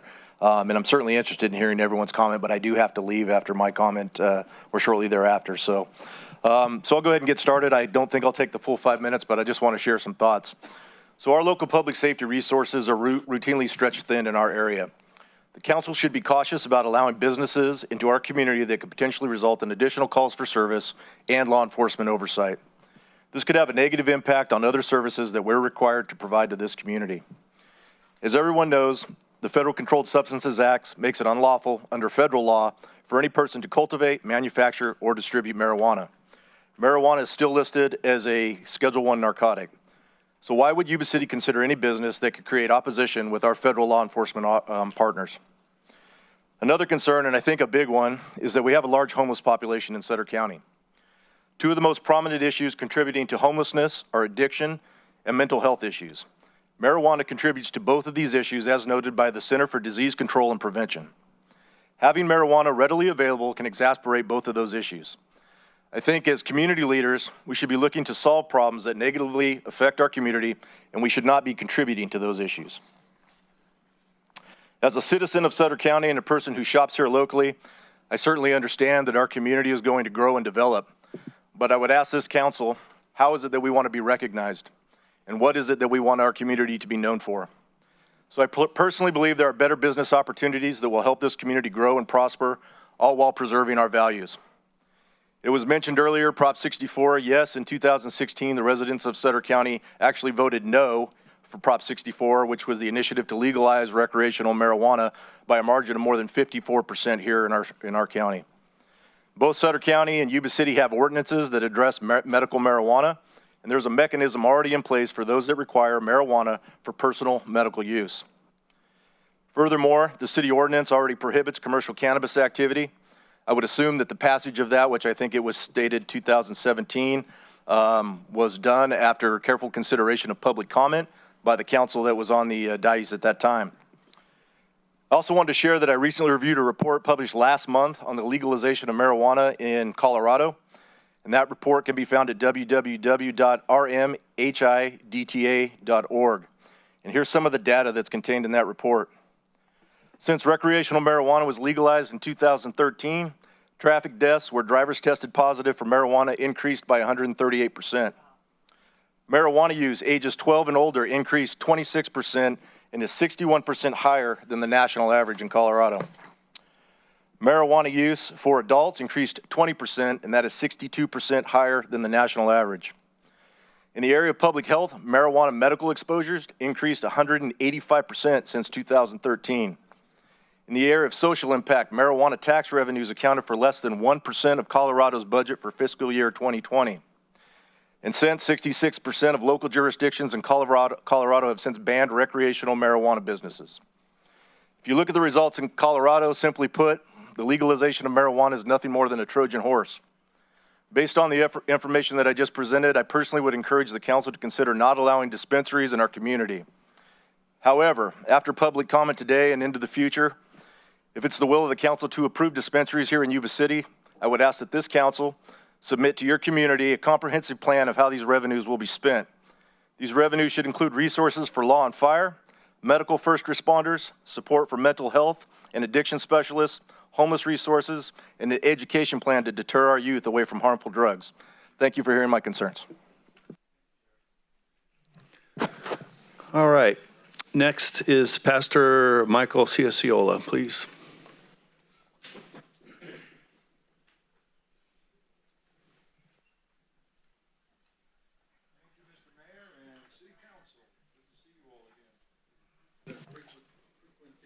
Excuse me. Thank you, Mr. Mayor and City Council. Been frequently have been here in your abode, and here we are again. And I just want to make a couple of comments about this issue tonight. I come from a position of being accountable to our Creator. I'm a minister, I'm a pastor. My name is Michael Ciocciola, and the biblical position that we take is that we are accountable for how we use our body, what we use and put into our bodies, and not to in any way impair the function of our bodies through altered states. I've spent 5 decades having to pick up the pieces of the lives of people who have been addicted to drugs, and many of them started using marijuana, and that opened the gate and the door for them to be using other kinds of drugs that did severe damage to them personally and their families. I'm very grateful for being a resident of Yuba City, California. My wife and I and family have been here for over 30 years now, and we've watched it grow and start to expand and show opportunities for new businesses. We are one of the best kept secrets in all the state of California. We're grateful for our community standards, our outreach to the homeless, assisting those ensnared by addictions. Yuba City is a beautiful depiction of what California ought to look like today. As a minister, I've been privileged to work closely with the most successful drug rehabilitation organization in America. I've been with them for 50 years, and I've worked with them locally and in urban environments in inner cities. They have over an 80% success rate in helping people walk away from drug addiction. My interactions with the directors and residents has been an education, looking at the origins of substance abuse. In the majority of the cases, those struggling to be free from substance abuse, their beginning entry level to drug abuse started with marijuana. Every single resident of those facilities stated beginning to use marijuana ignited a demand for more and greater highs. While I am a pro-business growth advocate, I want to see our community grow. I stand adamantly opposed to introducing another generation to this gateway drug. Looking at the report from the National Institute on Drug Abuse and what they have recently stated related to marijuana, impairs short-term memory and judgment, distorts perception, impairs performance at school and at work, and makes it dangerous to drive. It significantly impairs judgment, motor coordination, and reaction time, and found a direct relationship between blood THC concentration and impaired driving ability. Marijuana is the illicit drug most frequently found in the blood of drivers who have been involved in vehicle crashes, including fatal ones. I don't think we want to see any more of that happening in our community. And the most recent report that just came out less than a month ago, whether you smoke it, vape it, eat it as edible, cannabis may be significantly increasing your risk of a heart attack. Adults under 45 years of age who consumed cannabis suffered nearly double the number of heart attacks than adults who did not use the drug. That's an interesting statistic in terms of what impact it has on our medical community. We do not want or need more citizens becoming addicted to drugs, creating increased medical demands, more people operating motor vehicles under the influence, increased crime, broken homes, and fractured relationships. And we by now understand that while we need to increase revenues for our city services, well stated by our sheriff, we don't need all the negatives attached to any taxes that might be collected from growing and dispensing cannabis. The money spent fixing the broken because of addictions, along with the broken lives of those affected by those addicted, will far exceed any benefit to the coffers of our city. So on behalf of Calvary Christian Center, I stand opposed to growing and dispensing cannabis in Yuba City, California. Thank you for your time.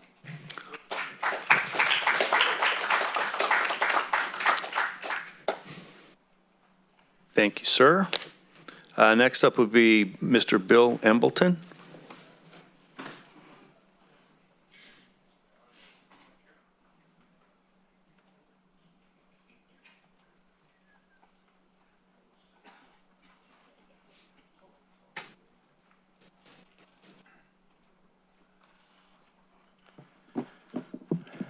Good evening.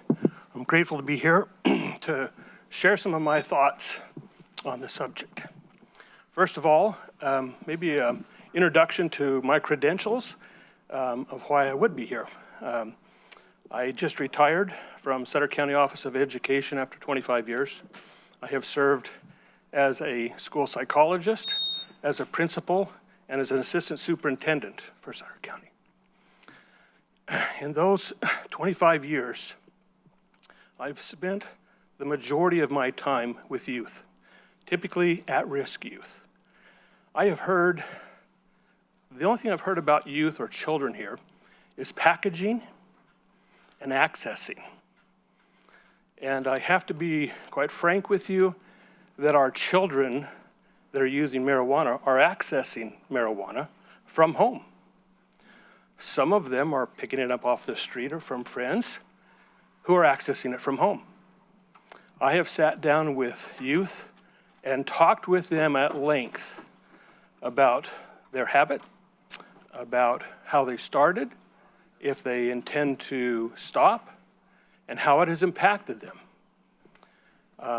As a principal, I cannot tell you the number of times I have been called by law enforcement to intervene with a youth, to come down to the jail and talk with a student, or worse yet, receive notice that one of my students is in prison.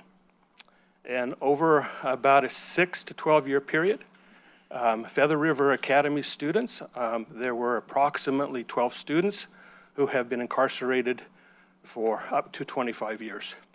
Now that wasn't just for marijuana, but marijuana was involved in almost every case. I've heard about jobs and the importance of it. I've also talked to students who have come to me and said, Mr. Hamilton, I missed school today because I was clipping. I can make more money in a couple of hours clipping marijuana for so-and-so. First of all, I could never run down the individual who was paying them. But I did confiscate their clippers. I did talk to them about it. I'm worried. I'm worried that we can talk about business plans, regulations. We can talk about what's best for our communities, but I have not heard what's best for children. I can tell you that marijuana is not best for children in schools. Their potentials are diminished. We have seen it. I've experienced it. It is a sad commentary on our society, on our community, to allow this to continue. Now, I represent just myself here, but I have a large family of Christians that I work with, and they are of the opinion that I am, that there needs to be a stop, and the only way to stop it is not to allow it. I would encourage you, as a city council, to think very, very hard about our children, to think about the long-term impacts that it has. We won't be around when they're old enough to be sitting in your seats making decisions. Please, would you take some time, talk to parents. Now, my children are grown, but I have 3 grandchildren here. I worry about them. I worry about their exposure to. And I do not believe that if we don't address this, now I know this is an informational meeting only, but I hope that this word gets out to more members of our community, where they can actively come here and express to you their concerns and their desire for you to vote in the direction that would help us eliminate marijuana from our community. Thank you very much. Thank you. All right, we're going to move to the speaker cards now. And first up is Karen Liggett.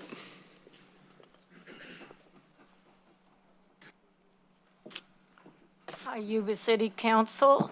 I'm a Marysville resident for the last 65 years.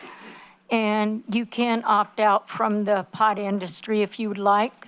I know that from my colleagues that I deal with. And I presented you a picture of a little girl. Let me tell you a little story. 7 years ago on Halloween this year, she died from a pot driver coming from a pot shop, smoking pot, and ran up on the curb and hit her in Washington, Vancouver, Washington. If you want to check her out, Candace Boyer. And I talk to her grandma every night on Facebook. She cries every day for her little granddaughter that she lost. The mother is distraught. She won't even take care of her little boy that she just had after Candace died. So this is one of the many examples, like the Marysville resident that died from a pot driver in Sacramento. And I myself am a parent of a pothead. 30 years ago, my son started. He went on to harder drugs, went to prison 4 or 5 or 6 times, I lost count. Hard drugs, homeless, breaking into cars to steal stuff to get his pot from his dealer. Back then was not legal shops. And 80% of what these people said lied. I park over there sometimes down by the hospital. Some of their clients have almost hit my car by smoking pot while they left their facility. 3 times I've almost got hit since they've been open. So no, please do not give our kids another opportunity to lose their life and be a parent like me, have another parent, not have their child. I get to see my son maybe once a year, talk to him maybe 3 times a year. I don't get to see him. I don't get to have holidays, birthdays. Please do not do that to another parent. Please. That's why I am a kids advocate, and I'm going to continue till the day I die. I'm going to protect kids. Look at that little girl's picture. Please keep it with you. Remember that little girl's family that lost her. And every Halloween, they cannot celebrate because of this industry. They lost her. And Candace could have been something. And I myself, I go and cry for this little girl every day because she lost her life to this industry and they don't care. What they said, 80% lies. Thank you, Karen. Mr. Bob Fischetti, and I'm going to go ahead and start stacking the folks up after Mr. Fischetti's Mr. Russer, and after Mr. Russer's Ms. McKenzie. So if you could go ahead and make your way that way. Thank you, Mayor, City Council. I have a lot of opinion that would probably take a long time, and I don't think it's necessary. What I heard was just a very lengthy presentation saying it's a business. It's just a business. We need more business. It's going to bring in money. Does this. But the very fact, I'm a community guy. I want us all to get along. It's what I do, right? The very fact that it would be divisive and a divisive business, I don't care which side you're on, I think we've got enough division. And I don't think there's any reason that it's a law of diminishing returns. If it's already available, the guy stood up and said, yeah, I can come from Colusa, I can get it. It's available everywhere. Why create more? Do we really need that more? Do we need more? And especially if it's going to be one more thing to bring division. I love Yuba City. My radio station's in Marysville. I love Marysville. I love this whole area. But what I really want to see is less division. And this particular business brings with it division. That's all I got to say. Thank you. Mr. Russer.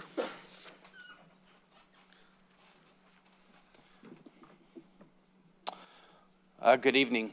My name is Tom Russer. I'm a longtime educator, 25-year educator here in Sutter County.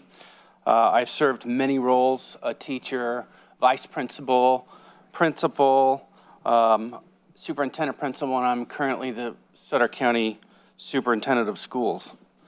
I have come here tonight just to urge you to not, oppose the notion of bringing in a dispensary.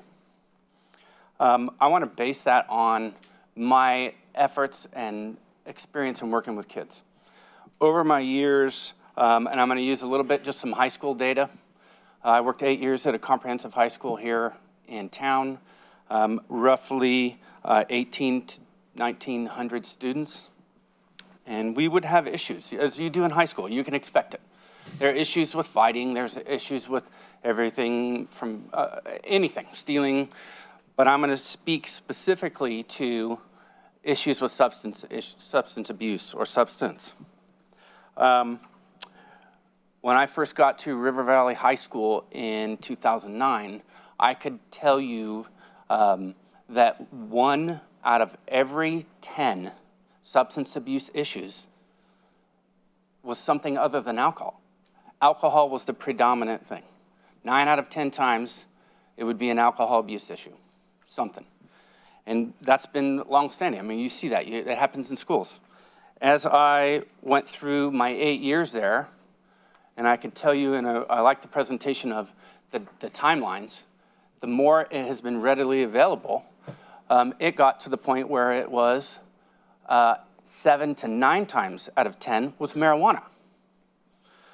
I couldn't tell you how many times I've seen CSU or UC-bound students who got hooked in the elementary schools or at the high school, and they went through it, barely graduate high school, or not at all. And where are they today? You know, it's sad. I did see one about 2 weeks ago at a Quickie Mart across from Rayleigh's. No shirt, no teeth, no shoes. Very sad. So much potential wasted away. It is in the high schools. It's in the middle schools. You'll catch it in the elementary, and actually this year was the first time I've ever seen it happen, is that a moderate to severe special education student was caught with marijuana. I've never had that before, not in my 25 years. In all honesty, I know I heard the sheriff say, if you, the will of the council to approve this, you should put those resources, the tax revenue, towards all the public safety and everything else. I'm sorry, I'm almost done. I could tell you that currently there's between $400,000 and $600,000 a year in grants that come into this community to combat this, and we aren't even touching it. It will not touch it if you put all that money towards education. So I'm not here to bash the industry. It's legal. I just think, why would we want to promote it even further? I believe that what you allow, you encourage, and we shouldn't encourage it. Thank you. Thank you. Ms. McKenzie's next, followed by Mona Murphy and DJ Chris. If you guys could stage after Ms. McKenzie, please. Hello, I'm Stephanie McKenzie. I'm a Marysville resident, a former council member, currently kindergarten teacher for Olivehurst, not in Olivehurst, at Owlet Elementary School, and I'm the director of the Yuba City Community Task Force. And as the task force director, the vision of a task force, Councilmember Harris has been part of it before. We bring together all the different sectors of the community. So we have faith, we have business, we have education, government, law enforcement is part of the government, healthcare, and anybody else who wants to be participating, family as well. In all of those sectors, there are people who are working hard to combat the effects of drugs on youth and adults in our community. And I'm not sure if you're familiar with just how many nonprofits and churches, different organizations who are working tirelessly to try to help people recover. As we heard Pastor Ciocciola, many people across the two communities are working on this problem. It's a big issue. Several years ago, Fremont Rideout Health Care did a study, a community study on how the community perceived issues in the community. And the number 1 and number 2, I think, were illicit drug use and the effects of drugs in the community. That's community perception. Those are the 2 main problems. In education, we've heard from education, that's healthcare, law enforcement. We're about to do Red Ribbon Week at the end of this month. And law enforcement is involved in that. But the message for Red Ribbon Week is a drug prevention activity directed at youth, getting them to see the dangers of drugs. And I'm going to pledge to not do drugs. And I've had our chief of police in my classroom and our sergeants in my classroom encouraging kids not to do drugs. So we have education. These are major institutions in our community across the two communities that we work here: education, law enforcement, healthcare, family, faith, private nonprofits, all working toward this one goal of having a healthy community, keeping people drug-free. It's never the message that we send as parents or teachers or healthcare professionals or law enforcement. Never the message is, hey, I think you ought to go start using marijuana. I think, hey, why don't you go down to the drug or the bar and have a drink. Or that's never the message that we send necessarily, or go buy a six-pack and just let's hang out. I mean, we do that as adults. We're never sending that message to our kids. That's not our community goal, is to use more drugs. If we're going to be having increasing revenues from these sales, that means either there's more people using, we're encouraging new users, or we're encouraging the current users to use more. I don't think that's a healthy suggestion to our community. And I heard the beep, but I would want to say that we're the gatekeepers of our community. And so we can say yes to this, or we can say no to this. Obviously, it's already happening. In Marysville School District, I did want to say that when the city of Marysville approved the dispensaries to sell for recreational use, infractions at the high schools, both high schools, increased markedly. Truancy increased markedly. As a result of marijuana use. Kids were on the couch at home, not coming to school because they were high. They were getting the marijuana from their parents or their friends who were shopping at the dispensaries, because obviously I know that these companies are doing professional work and they're not allowing sales to the wrong people, but it's still making it into the hands of the kids, and that should be our big concern. Thank you. Mona Murphy? She left. Okay. DJ Christ. And after Mr. Christ, Supervisor Conant and Courtney Ortega, please, if you could stage up. At least I didn't have to follow Chris earlier. That would have been rough. I want to say thank you guys for the job that you do. So I know it's a hard job. It's a thankless job, and doesn't matter what you decide, somebody's not going to be happy with you. So I just want to say thank you guys for stepping up and taking the job. I am here also to voice my opposition to any changes in the city ordinance as it is currently written. I'm the father of 3 teenage boys, and I am trying desperately to keep them away from drugs, recreational or otherwise. It's already at their back door in Marysville. I do not want it at their front door here. I'm also on the pastoral team of a local church. My wife and I are the kids pastors.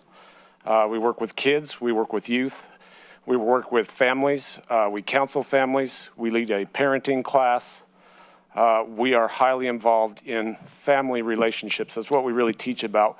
And one of the biggest things we see in families with teenagers, even in a church, is drug usage. And it always starts with marijuana, and it always causes huge divisions within the family. Part of my job is also with the church. We run 2 men's rehab centers, Faith Project and Feather River Men's Center. And part of my job is also mentoring the young men that come through those programs. They work with us at the church on construction projects and maintenance projects. And I work with them on a daily basis. And the big thing that I hear from every one of them, these guys have come out of prison. They've come off the streets. They've sold heroin. They've used heroin. They've used meth. They've been homeless. They've been in gangs. The biggest thing I hear from every one of them is it all started with marijuana. Marijuana is the gateway. It's the gateway drug. The comment was made earlier by Miss Maple. that marijuana is less addictive than alcohol, but less addictive is still addictive. And I have seen the dark side of that addiction. I see it every day in the destroyed,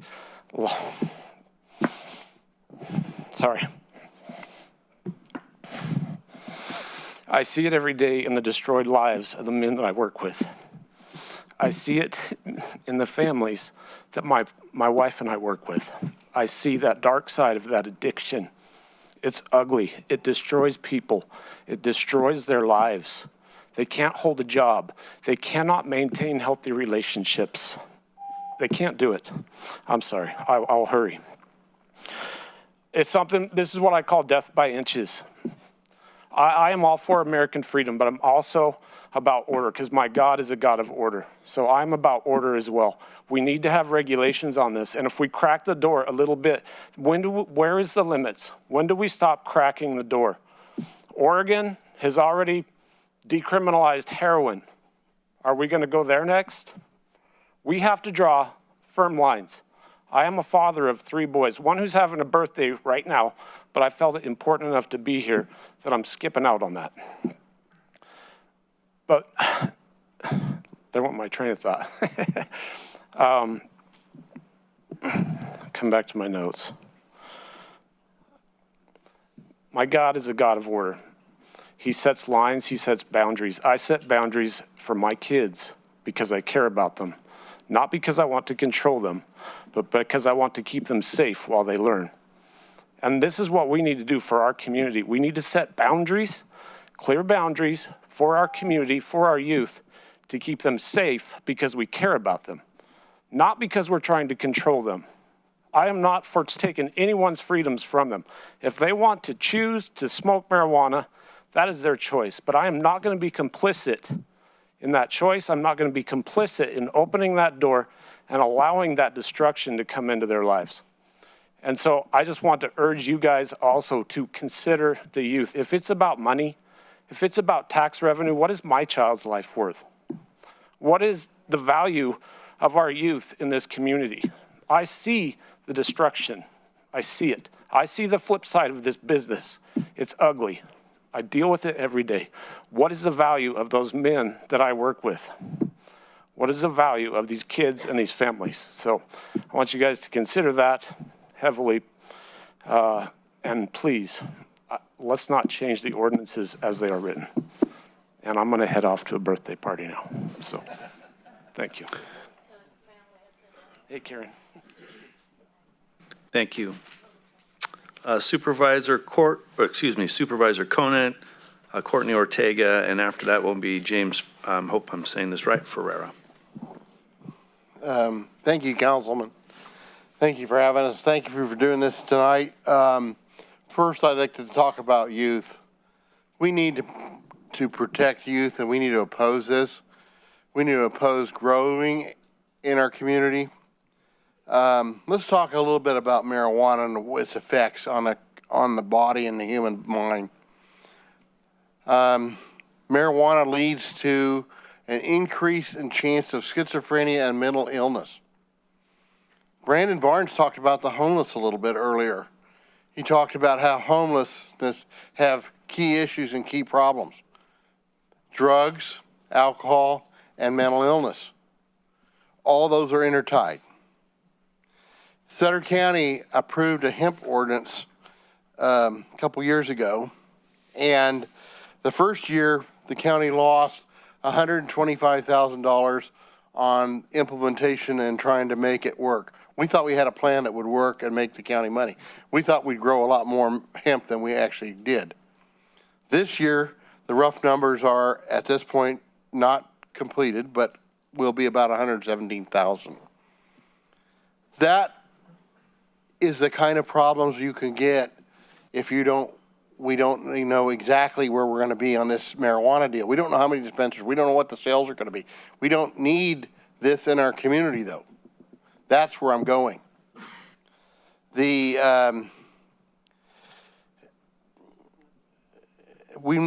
can't have for example, like you own a business. Mark, how many of your truck drivers always pass the drug test?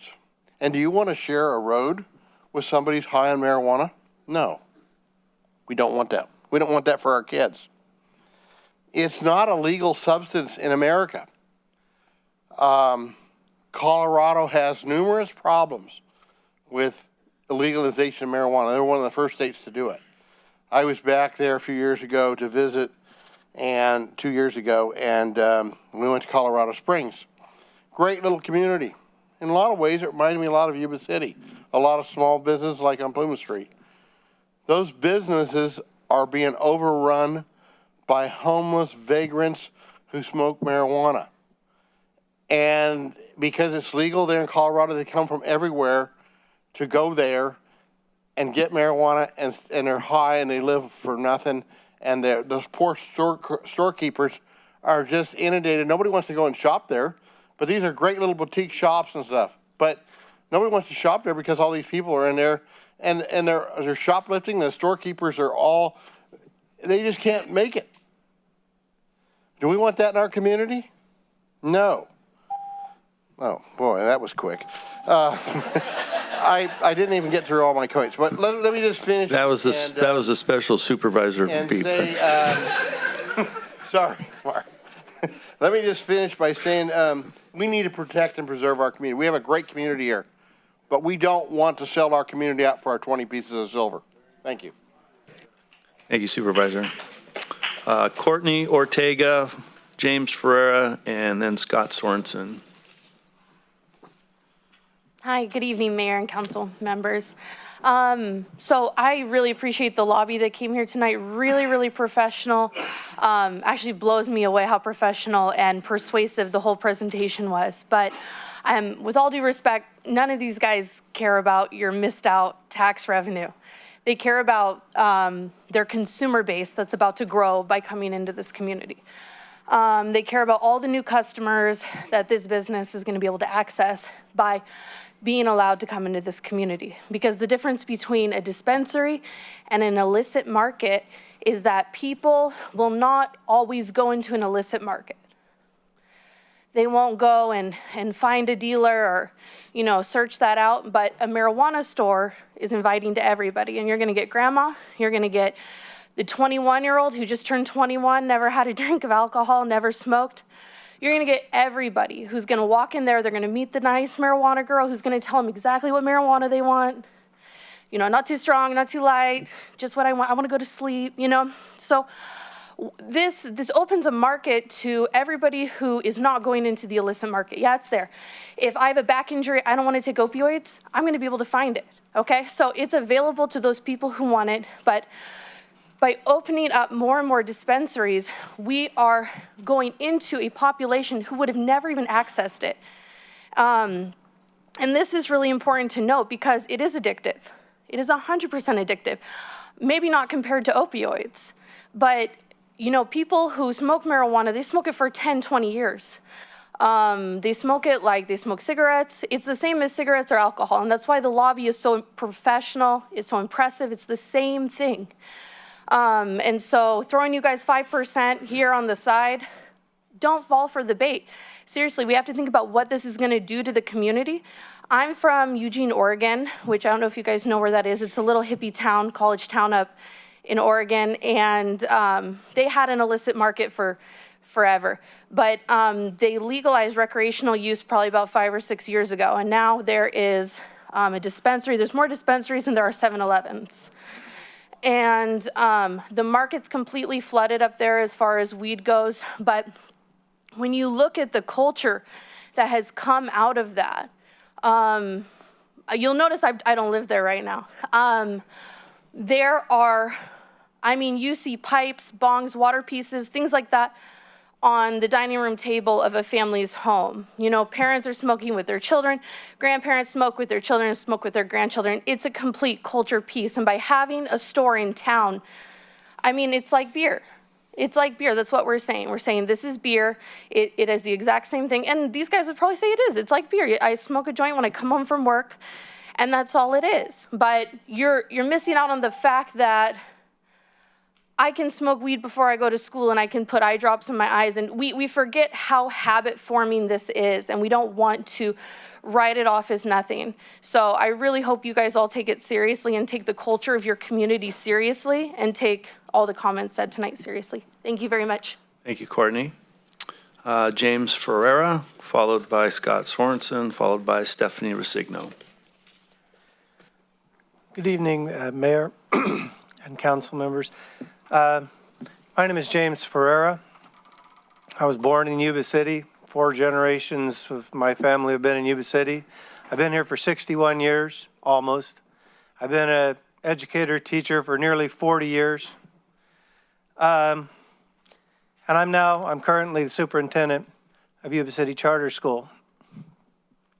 We have one principle at Yuba City Charter School, one primary one, stands above all the others, and that is we do not do anything that we do not believe is in the best interests of every single child.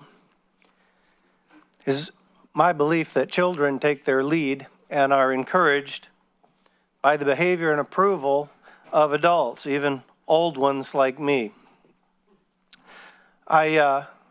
That was a real slick presentation. It's a good business model, but it reminds me of something Barack Obama said once about lipstick on a pig. It's still a pig. And I don't mean to be insulting or anything, but I mean, it is what it is. The business thrives on vice and human frailty. And I don't believe that that is in the best interests of students. And I don't think Yuba City's ever done anything just because somebody else was doing it. That's not been in our culture. Every kid who gets in trouble in my school comes out and says, yeah, but he did it. Everybody's doing it. That doesn't get you out of trouble in my school. Just because somebody else did it doesn't make it okay. I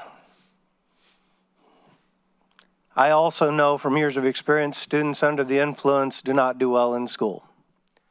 They can't function there when they're under the influence. And we can say child-proof, yeah. I know about children and child-proof. They get in it. Alcohol, you got to have a license to get it. You got to have ID. They get it.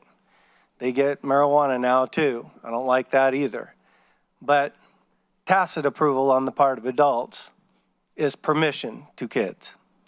And when we start doing it, and we start saying it's okay, at least now it's illegal.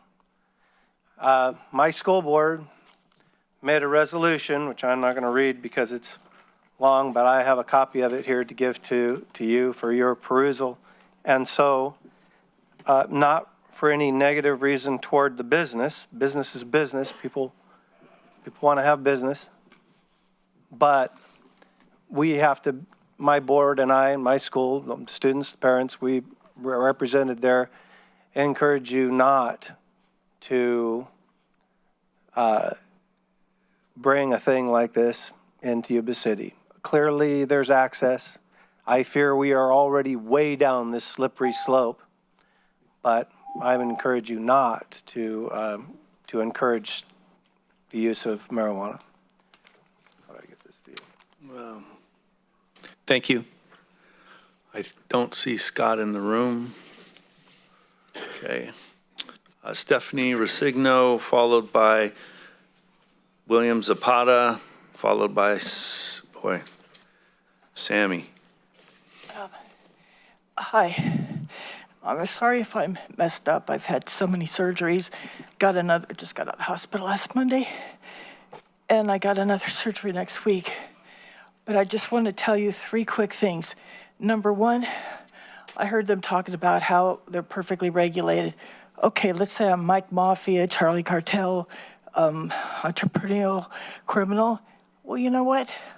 I can fake the tax stamp or whatever it is, all the stuff. You can put stuff in a delivery truck and deliver it as a legitimate thing. For instance, the cigarette industry, I was stationed back in Carolina, and what they would do is they would take the tobacco companies and they would make their own tax stamp and deliver it up to New York where the taxes were higher and make tons of money. How much is gonna come in fake? It's extra profit. And don't tell me you can't fake an ID going in there checking. The people who killed my son They used fake ID, used a stolen credit card, rented a BMW, were high as a kite, going 31 days later, going 50 into 25, hit my son. A driver had a twice suspended license. That was fake, 28 felonies, but who counts? So, you know, criminals abound everywhere. That's just my personal experience with it.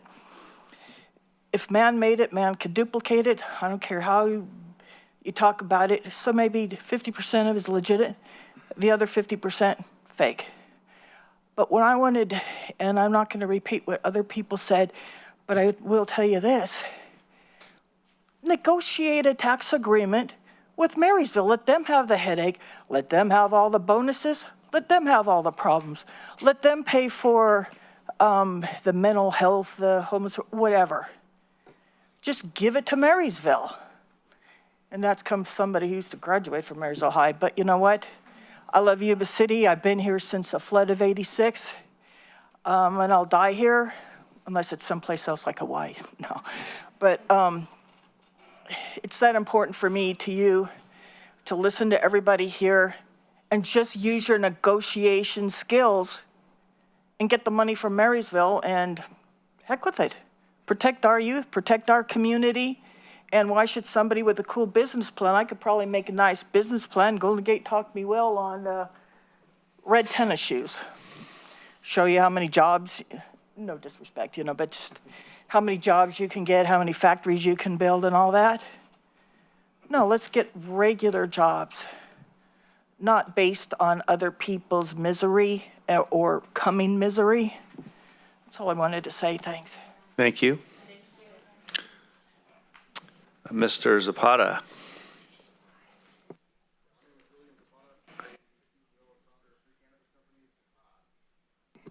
Two located in Colusa, one in Nevada County.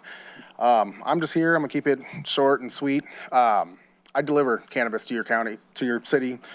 The money's already here. Why would you not capitalize and get that money? That's all we're getting at here. And everybody with oppositions on cannabis and this and that, we're not talking about the elephant in the room, which is alcohol or opioids or all this. We're talking about cannabis. 1 in 100 people that crashed a car where there's DUIs every night. I mean, you can ask the police force here. Who are they worried about? Is it cannabis smokers or is it drunk drivers? So just want to keep it here that there is 18 other companies that are licensed out. I mean, I live in the city. My kids go to school in the city. I love the city. I'm just here to ask to be fair. And if there is licenses that do come available, let it be somebody who's local. I've talked with many business owners in this town. I'm one of them. I have another business on the agenda tonight. We all want a piece of it. You know, I think it's good for the community, very good for the community, and it's tested, safe product. We're taking away the black market, the illegal cannabis that's sprayed, that's not tested, that's moldy, that is really messing up people's lives, and replacing it with a safe access, with tested product. So that's all I want to say today. I know it's just a workshop. Thank you. Thank you, sir. Sammy, good to see you again. Nice to see you guys. Nice to see all the members of the council. It's been a while since I've been back here. So I just want to start with saying that, so I'm actually a graduate of River Valley High School. Mr. Ruster was actually my principal. I graduated from Yuba College. I have 2 degrees out of there, and I graduated out of one of the most rigorous economic programs in the country from UC Davis, and I'm also an avid marijuana user. So essentially what I want to do is support the cannabis industry coming into this town, because I strongly believe that we as intelligent beings have the right to free will to put a herbal medicine that is given to us by this planet to help us. There's many, many scientific research that you can go and you can do some research and find out that this is only going to help our community and the people in our community to have better access to it. Also with the black market, you know, when I was a kid, it was far easier for me to get marijuana than it was to get alcohol. Far easier. And when you go into communities where they have dispensaries where it's 21 plus and it's highly regulated, it's extremely difficult for anyone to get marijuana that is under the age of 18. So also, one of the things that I would also like to stress is that I heard a lot about cultivation and getting, bad drugs and stuff like that. Well, if we track it from seed to sale and it's regulated in that way from the start to finish, it's much less likely for there to be incidents of people ingesting bad drugs, which I don't like to refer to it as a drug, because I strongly believe that it is a medicine. And, going into the future, we will start to see that there are other alternative forms of medicine, herbal medicines. I don't want to get into the use of psychedelics right now, but, these medicines are medicine. They've been helping people for a long time, including veterans. There's a lot of people that struggle with PTSD, a lot of veterans that struggle with PTSD, and the use of marijuana has helped them extremely well. It is one of the best medicines to replace opioid use. So I was just looking at the scheduling system, and it looks like we have fentanyl, which is on the Schedule 3, and then you have marijuana on Schedule 1, and I think that is hugely a hypocrisy. If we look at the drug addiction in the United States of America, fentanyl is killing people left and right. And we're over here worrying about marijuana, where we know that marijuana doesn't really kill anybody. It just helps you. So, I know that in saying this, I'm going to draw a lot of opposition from the people in this room especially, but I tell you right now, I am a highly educated person. There are other highly educated people, just like me, that are avid marijuana users, okay? And we feel that we have the ability to choose to put whatever we want in our bodies because we have the free will to do so. And I want to point out a hypocrisy where we decide to trust the government when it suits us, but when it doesn't, we try and say, oh, yeah, but the government says this is this.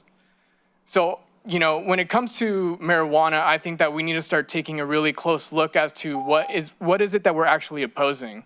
Are we opposing just the idea that we've been fed about marijuana for, all these years about the prohibition of marijuana? All the propaganda that's been fed to all these people about lies about marijuana hurting you and getting you hooked and leading down this path of destruction. Well, I don't think that's true. There's so many successful people that use marijuana, just to relax, to solve their pains, to align themselves for spiritual healing as well. There's spiritual practitioners that use marijuana to help you align, to help you understand yourself, and to help you grow, okay? So I suggest that a lot of people do more research and don't stick to your beliefs, because I think that, there's much more to learn about the marijuana plant and its uses and its benefits for all mankind. So thank you, gentlemen. Thank you. Looks like I have another card. Thank you, Sierra. Paul Hundal.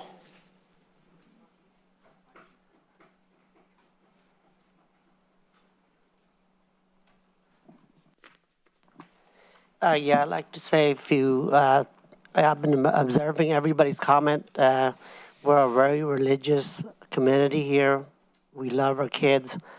Nobody wants their kid to use marijuana or alcohol or any other drug. But I think everybody who's spoken here today, they fail to connect the dots with actually manufacturing, cultivation, marijuana, and increased use in the community. The products is already here.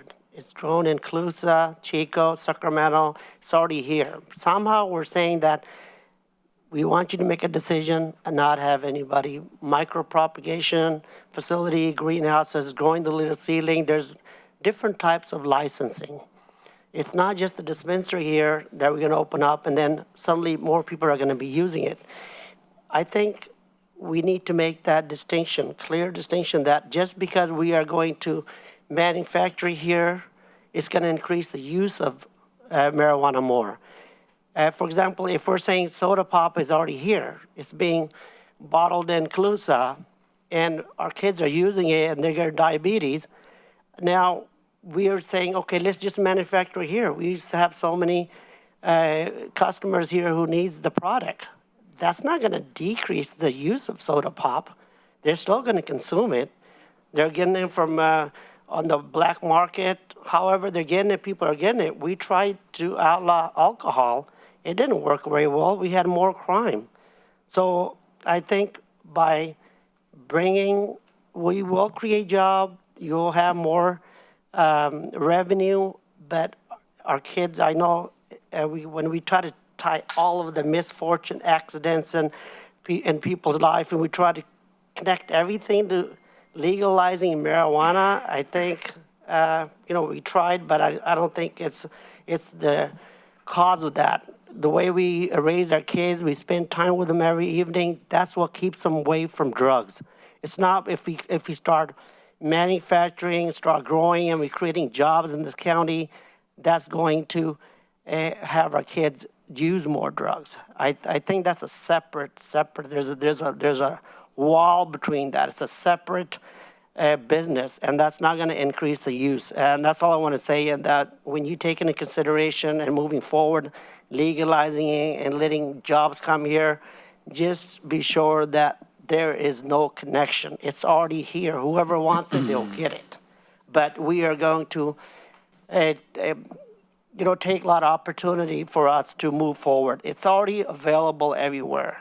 Just like they said, they can deliver it here. So I just want you to take that in consideration, because there's a lot of other opportunities associated with it. It's just not the dispensary. Well, thank you. Thank you. All right. Emails. Okay. There's a So few. the city, as you can imagine, has received a number of emails on this topic. I specifically have received, on behalf of the city clerk's office, 3 emails that I'd like to share with you today. The first email is from Johanna Goodman. Johanna says, even though I now live in Sutter, I'm a longtime employee at a middle school in Yuba City and was a Yuba City resident for 41 years. I love Yuba City. I oppose allowing marijuana grows and marijuana dispensary in Yuba City. The headaches and heartaches this can lead to, especially among young people, is not worth any small amount of taxes that might be collected from such businesses. Please do not approve this. Second email is from Charles Brook. My name is Charles and I live in Yuba City. I have always admired Sutter County and the city of Yuba City for its stance in protecting personal freedoms and charging its citizens with personal responsibility. Often, in order to preserve the liberties of the citizenry, local government must choose not to act. However, in the case of legal cannabis, restoring this personal freedom requires action from the city. I wish to express my strong support for the passage of a commercial cannabis ordinance in Yuba City. Allowing legal cannabis will create new jobs, support the economy, allow safe access for those who need it, and help eradicate the black market. The voters passed Proposition 64 5 years ago, creating a constitutional right for people to access and consume legal cannabis in California. It's time for Yuba City to join many other cities in the state by passing a commercial cannabis ordinance. The third email is from Michael Ziegenmeyer. My name is Michael Ziegenmeyer. I currently live in Yuba City. I'm writing about item 15, obviously the cannabis presentation. I am completely against cannabis dispensaries and cultivation in the city. I believe the harm will outweigh the benefits. Yes, there's possibility of extra taxes, but the ease of people having easier access to getting drugs is very disheartening. I believe in the therapeutic value of cannabis and with very responsible physician prescribing, but all too often there are stories of irresponsible physicians prescribing scripts for profit. I urge you not to let this happen. So again, those are the 3 emails that I received in the city clerk's office. We did receive a number of emails. Our staff received a number of emails. And so I just want to share with you kind of the balance on what those looked like. All total, including the 3 that I read, we received 21 emails. 11 of those emails were for, 10 of those emails were against. And those emails will be available for inspection for the public if anybody's interested in seeing them, but just for your information. Thank you, Sierra. Anybody else from the public wish to comment? Please stage yourselves up there by the podium and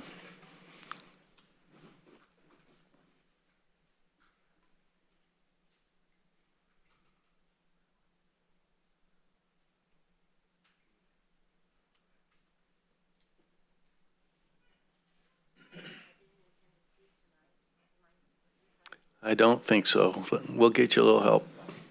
Oh, okay. There you go. My name is Janet Johnson.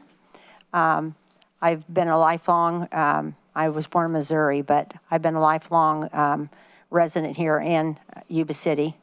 Mother of 4. I've got 9 grandchildren, 8 great-grandchildren, and a 9th one on the way. And I had, I would call it an opportunity, actually. I helped raise 2 of my grandsons when their mother left them.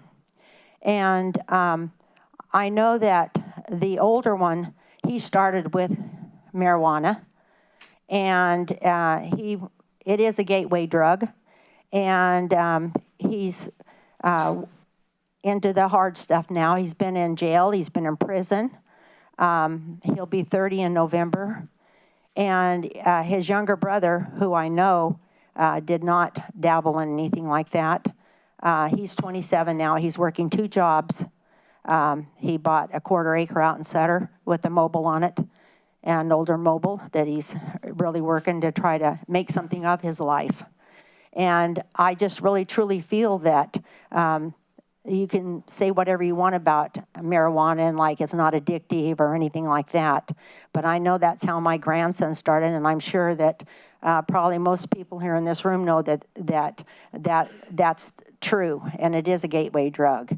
Also, too, I have a question about Marysville. If they have these dispensaries over there, why isn't their city just busting out all over with all this money and income and everything? Because I know that Marysville has always struggled a lot more so than our town of Yuba City. And I guess in conclusion, I just want to say for a lot of things nowadays, just because it's legal, does that make it right? Thank you. Thank you.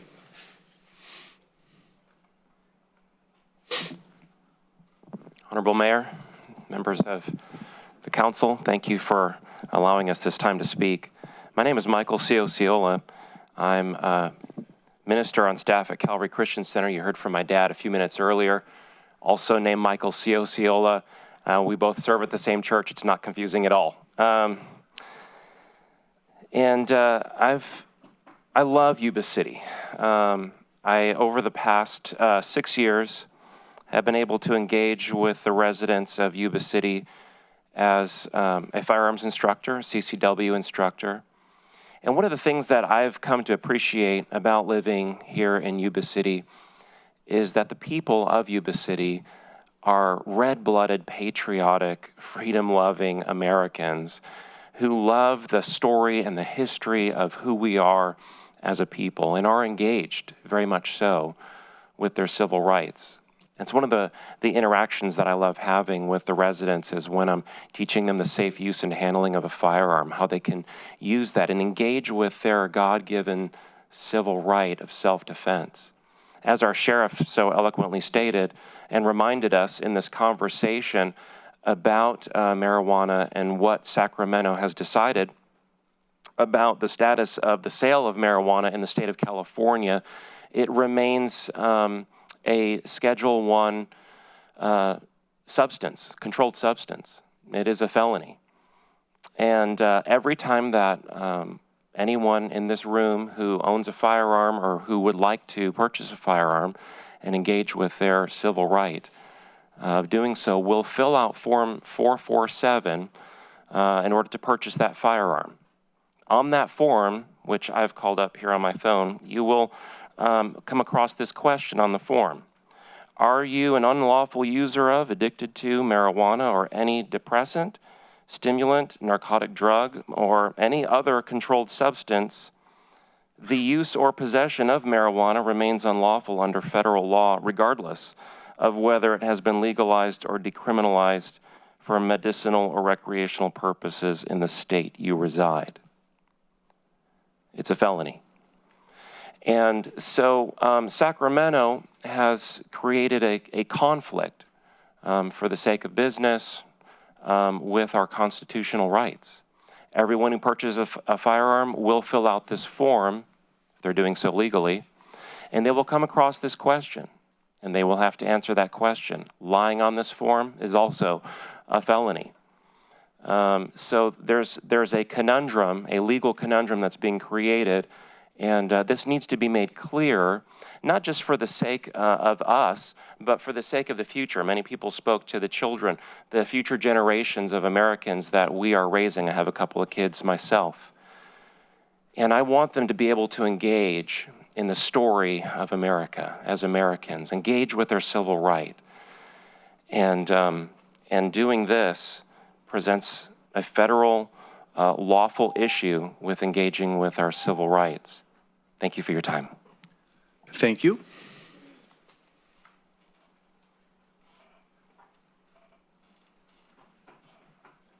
I didn't want to speak here, but I'm forced to. I was raised in Chicago. Time I was 16, I was a street gang leader. I'm sorry to interrupt you, but could you give us your name, please? Doug Carosio. Thank you, sir. I've been in Yuba City for 30 years, working at Calvary Christian Center on staff. I've been in Chicago, raised there. I was a gang leader by the time I was 16. Got into drugs. Marijuana was the gateway. Moved up in the ranks till I ran 6 Chicago street gangs. Managed 2 dance halls, managed a rock band. The drugs intensified in my life.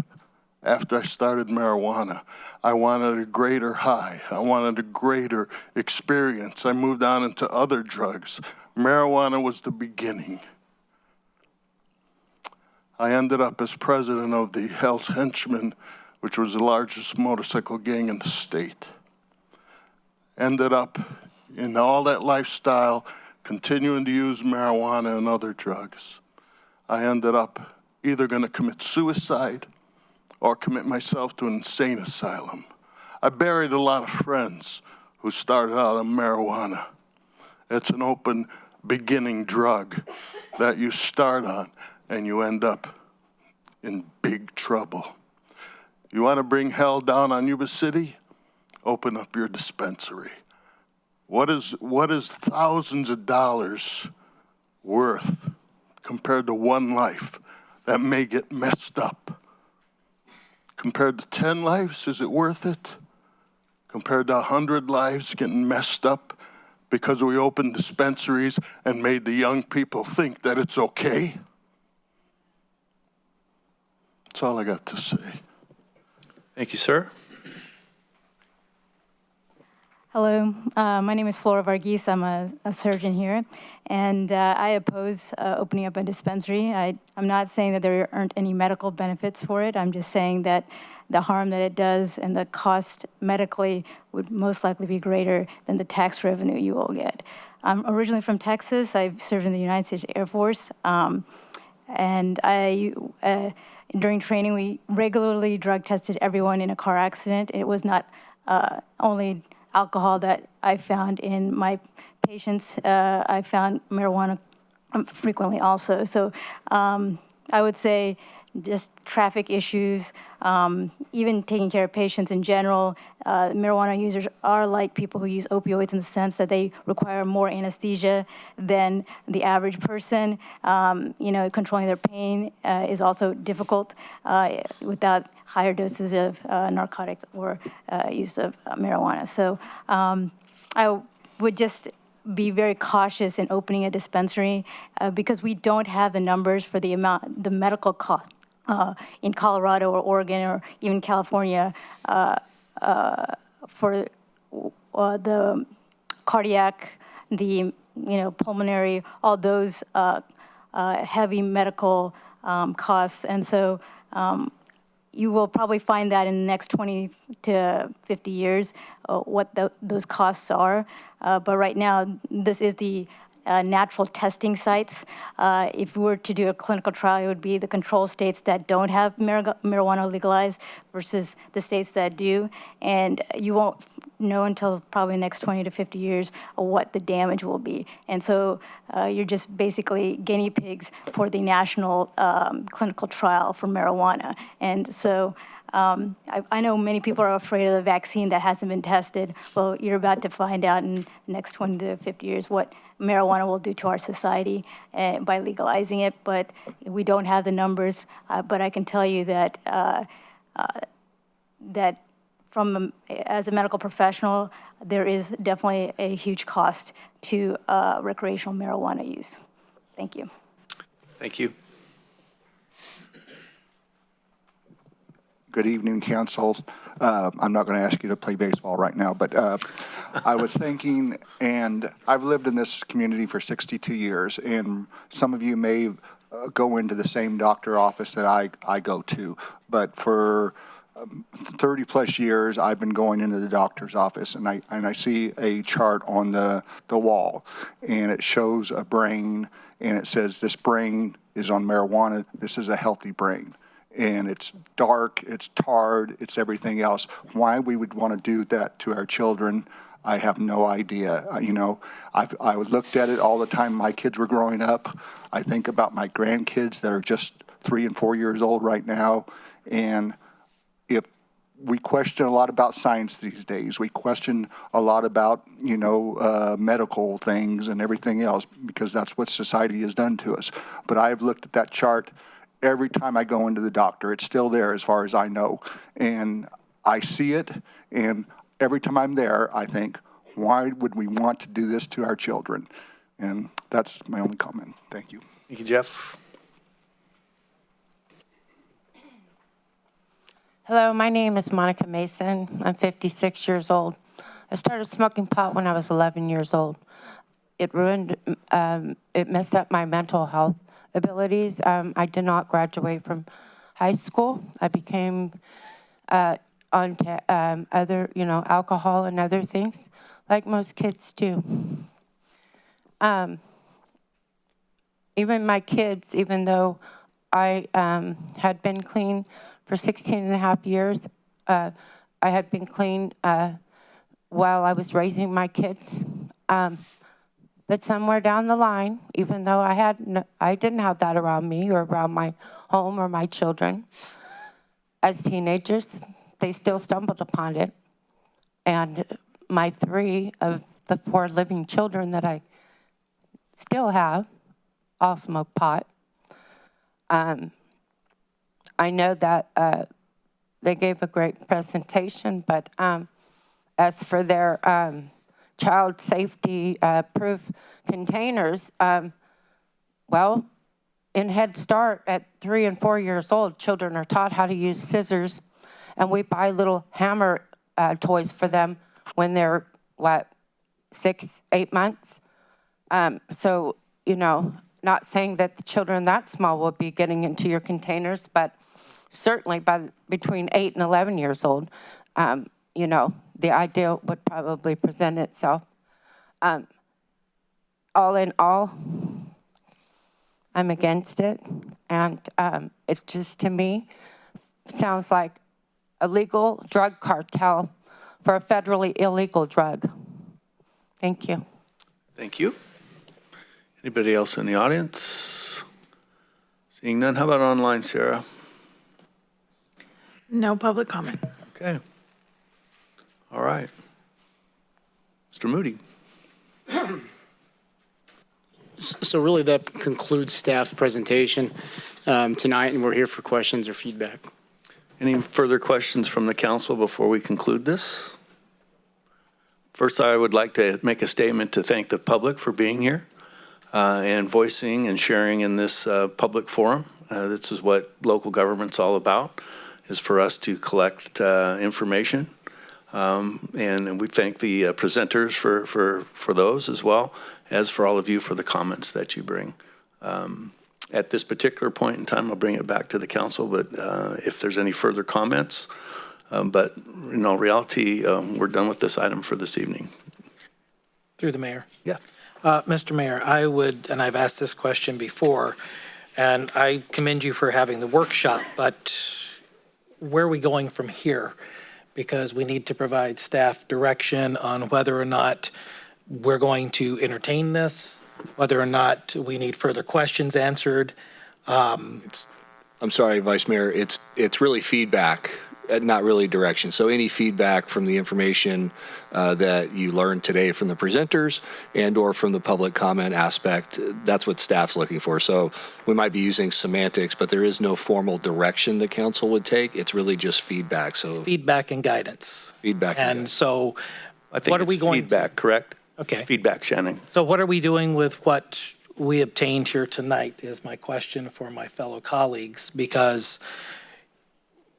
where I sit, and I've been writing 3 pages of notes tonight, and I've met with Perfect Union.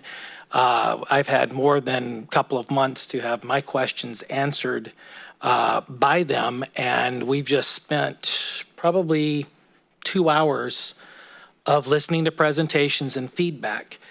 So my question is, what guidance are we giving our staff and where are we going with this? Because we already have an ordinance that speaks that we're not allowing.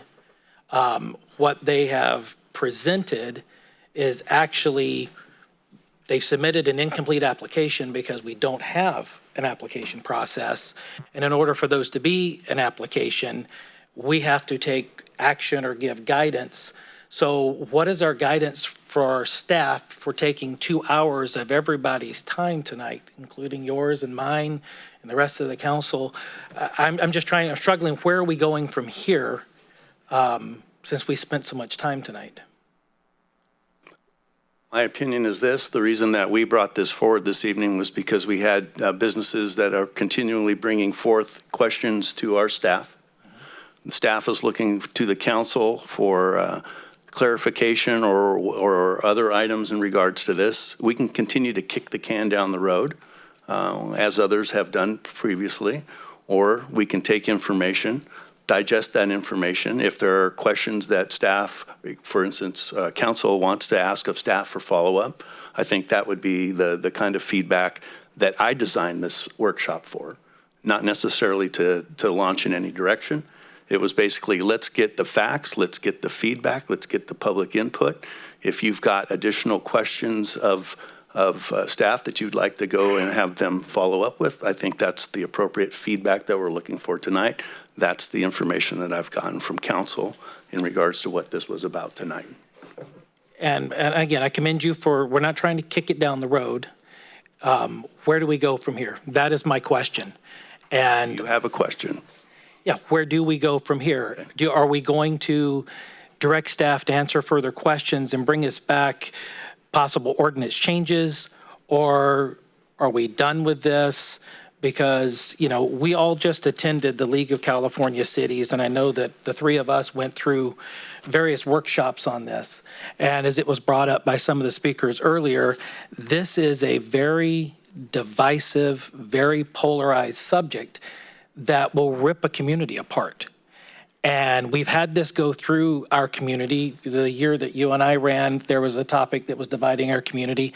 I don't want to see this community go through something like that again. Don't mind talking about it, but we need some kind of direction or guidance. And I realize there's no formal action, Dave, I get that.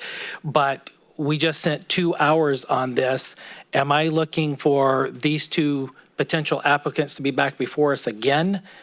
What is their actions from here? We need to provide some kind of guidance of where we're going if we want to further have conversation on this, or is our current ordinance that was adopted in 2017 right where we're going to stop, because it already conforms to all the state laws. We're not violating anybody's rights to access.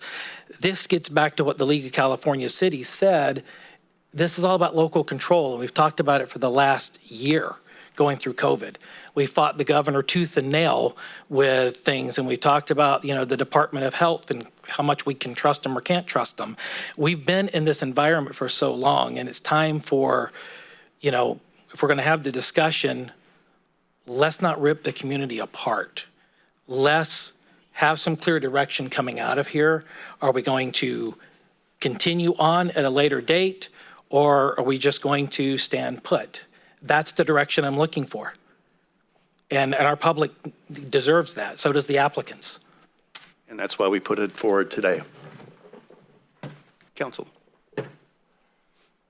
I suppose I would ask, what would you prefer? Myself? Out of everything that I've heard tonight, my meeting with Perfect Union, what was talked at the League of California Cities, they actually said this is local control item. They actually went so far as talking about divisiveness of the city and for the councils not to step out off that ledge when it's not just about knowing how the state voted, but about how your municipality voted in 16, which we followed the state regulations, which we in Yuba City alone was 54 to 46 against. This needs to be left at the reasonable to the voters. And that was coming from the league. Councilman Kirchner and myself was in the same seminar the last day. And these are cities that have this and have gone through this. And the exact words, was it Belmont, or it was a Southern California city, it started with a B. It wasn't Bell, but anyway, he absolutely said from the league, he said, do not, even though you have the authority, step off that ledge because it will hurt your city.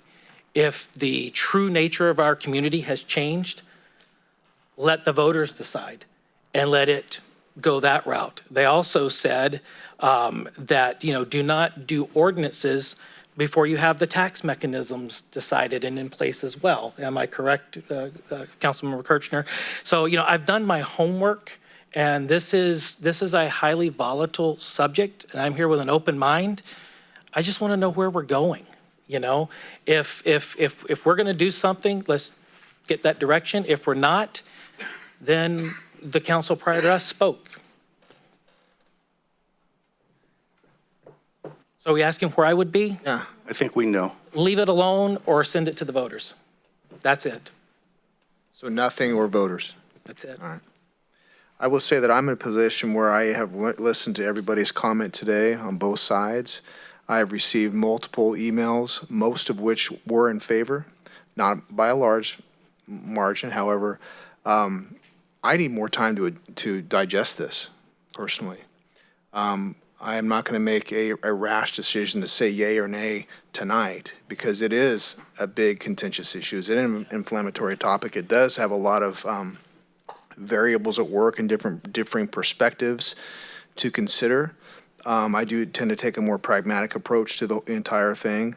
But for tonight, I think I will comfortably say that I need more time to digest all the information, talk to a few more people, do some more research, and then we can come back, circle back with staff to more than likely bring it back for more official action.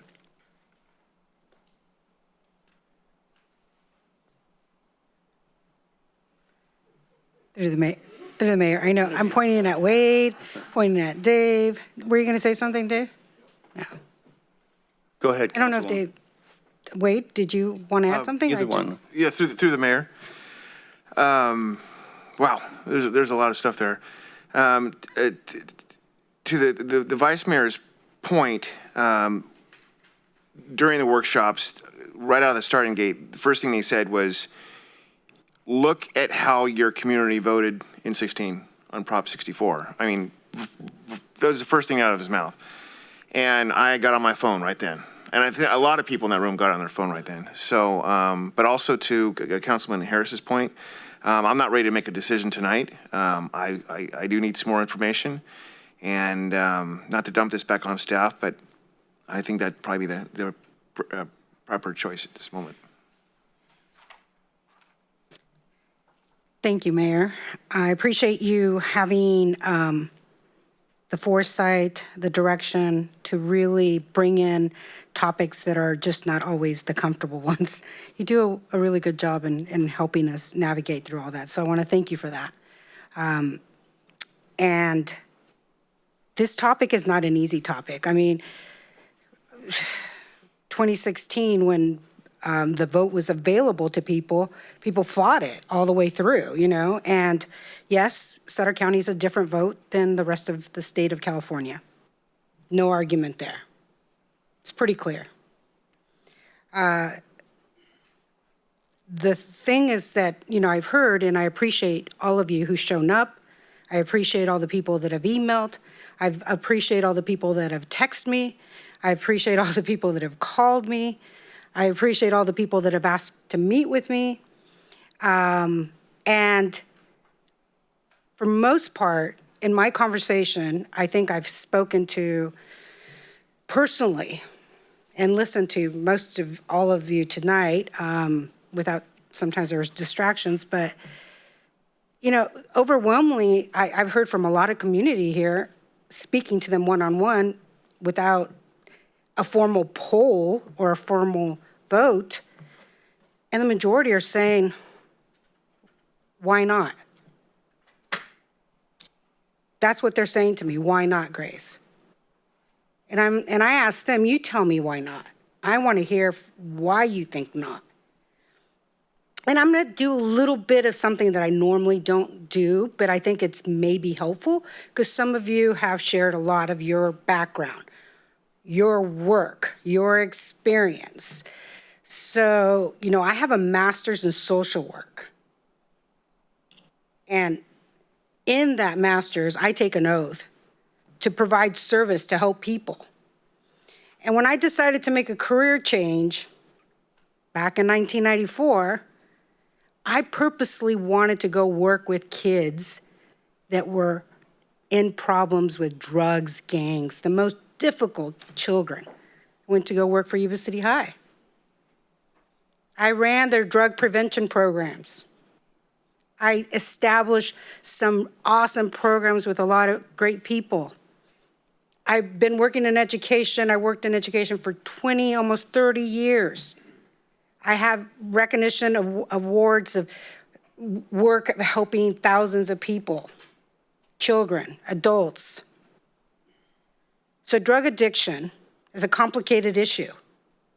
But one thing is for certain, the black market is very effective in what they do to create addiction. So if we ignore the fact that this is not happening in this community, because when I first started working on gang issues back in '95, you know how many people told me there aren't gangs in Yuba City? And how challenging that was back in '95. So the illicit black market is killing our kids right now and adults. Marijuana is being laced with fentanyl and other types of drugs. How many of you understand that is already happening? And for me, for a regulated, approved by the state voters at large, not in Sutter County, I think we need to study this more. I think we need to figure it out. And I support the idea, let's work through this and bring it back. So this is a very, and to use Pastor Fichetti's comments, a person I ultimately respect very highly, it is divisive. It's a very divisive subject, and I will share that the emails that I got from constituents, again, narrowly, but were pro. So to hear an audience of mostly con this morning certainly helps balance where I think the community is, and further illustrates the fact that no matter which way this decision goes, and one of the gentlemen that spoke said you're not going to make everybody happy. And that's unfortunately what we signed up for. And I know Councilwoman McKenzie and the rest of us have lived through some of those decisions. They're not going to be easy. As I have taken a look at this issue, certainly we could have not brought this forward and just continued.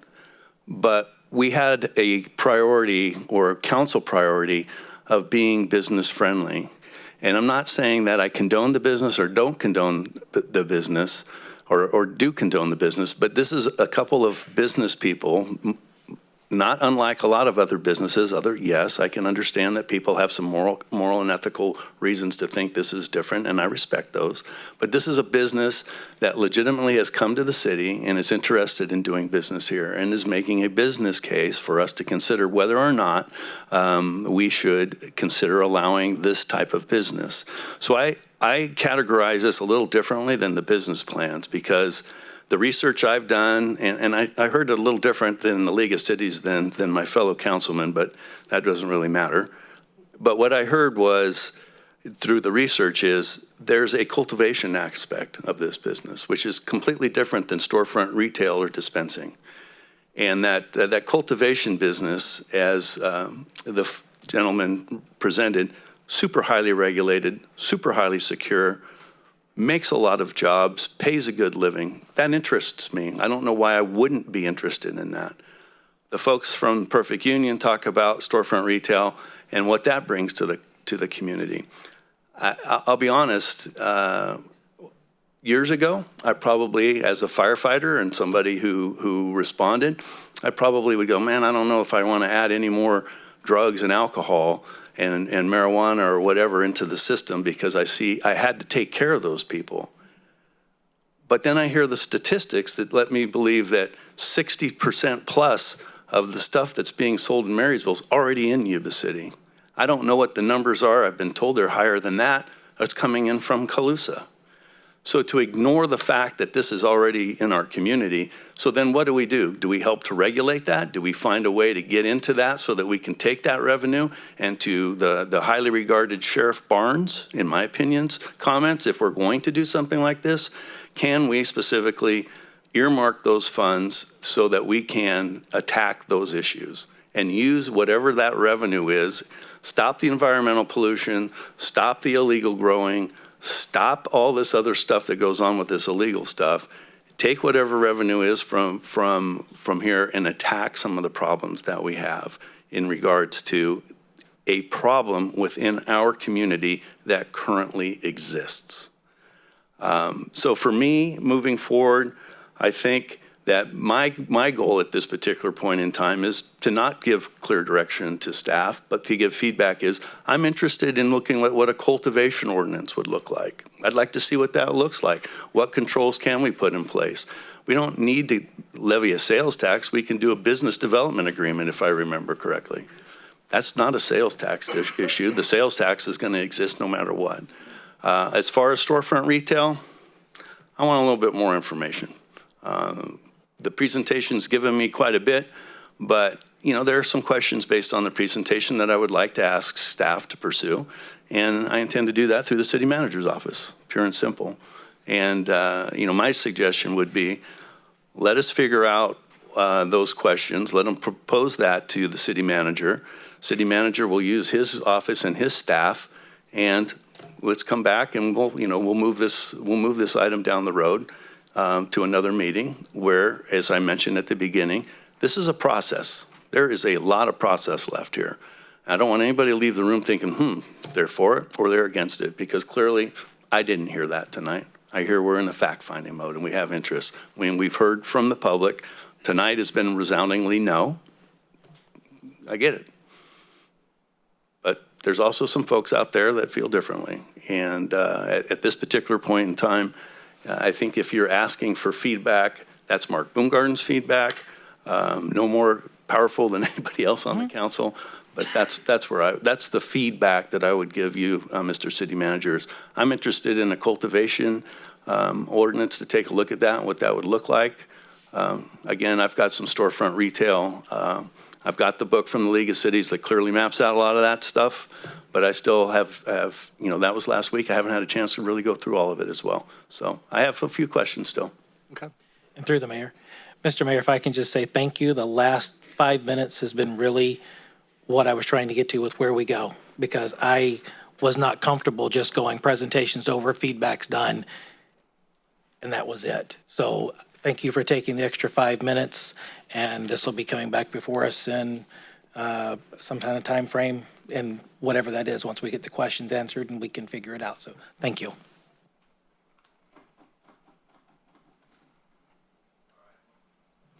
We've been sitting up here for a while, so we need to take about a 5-minute break.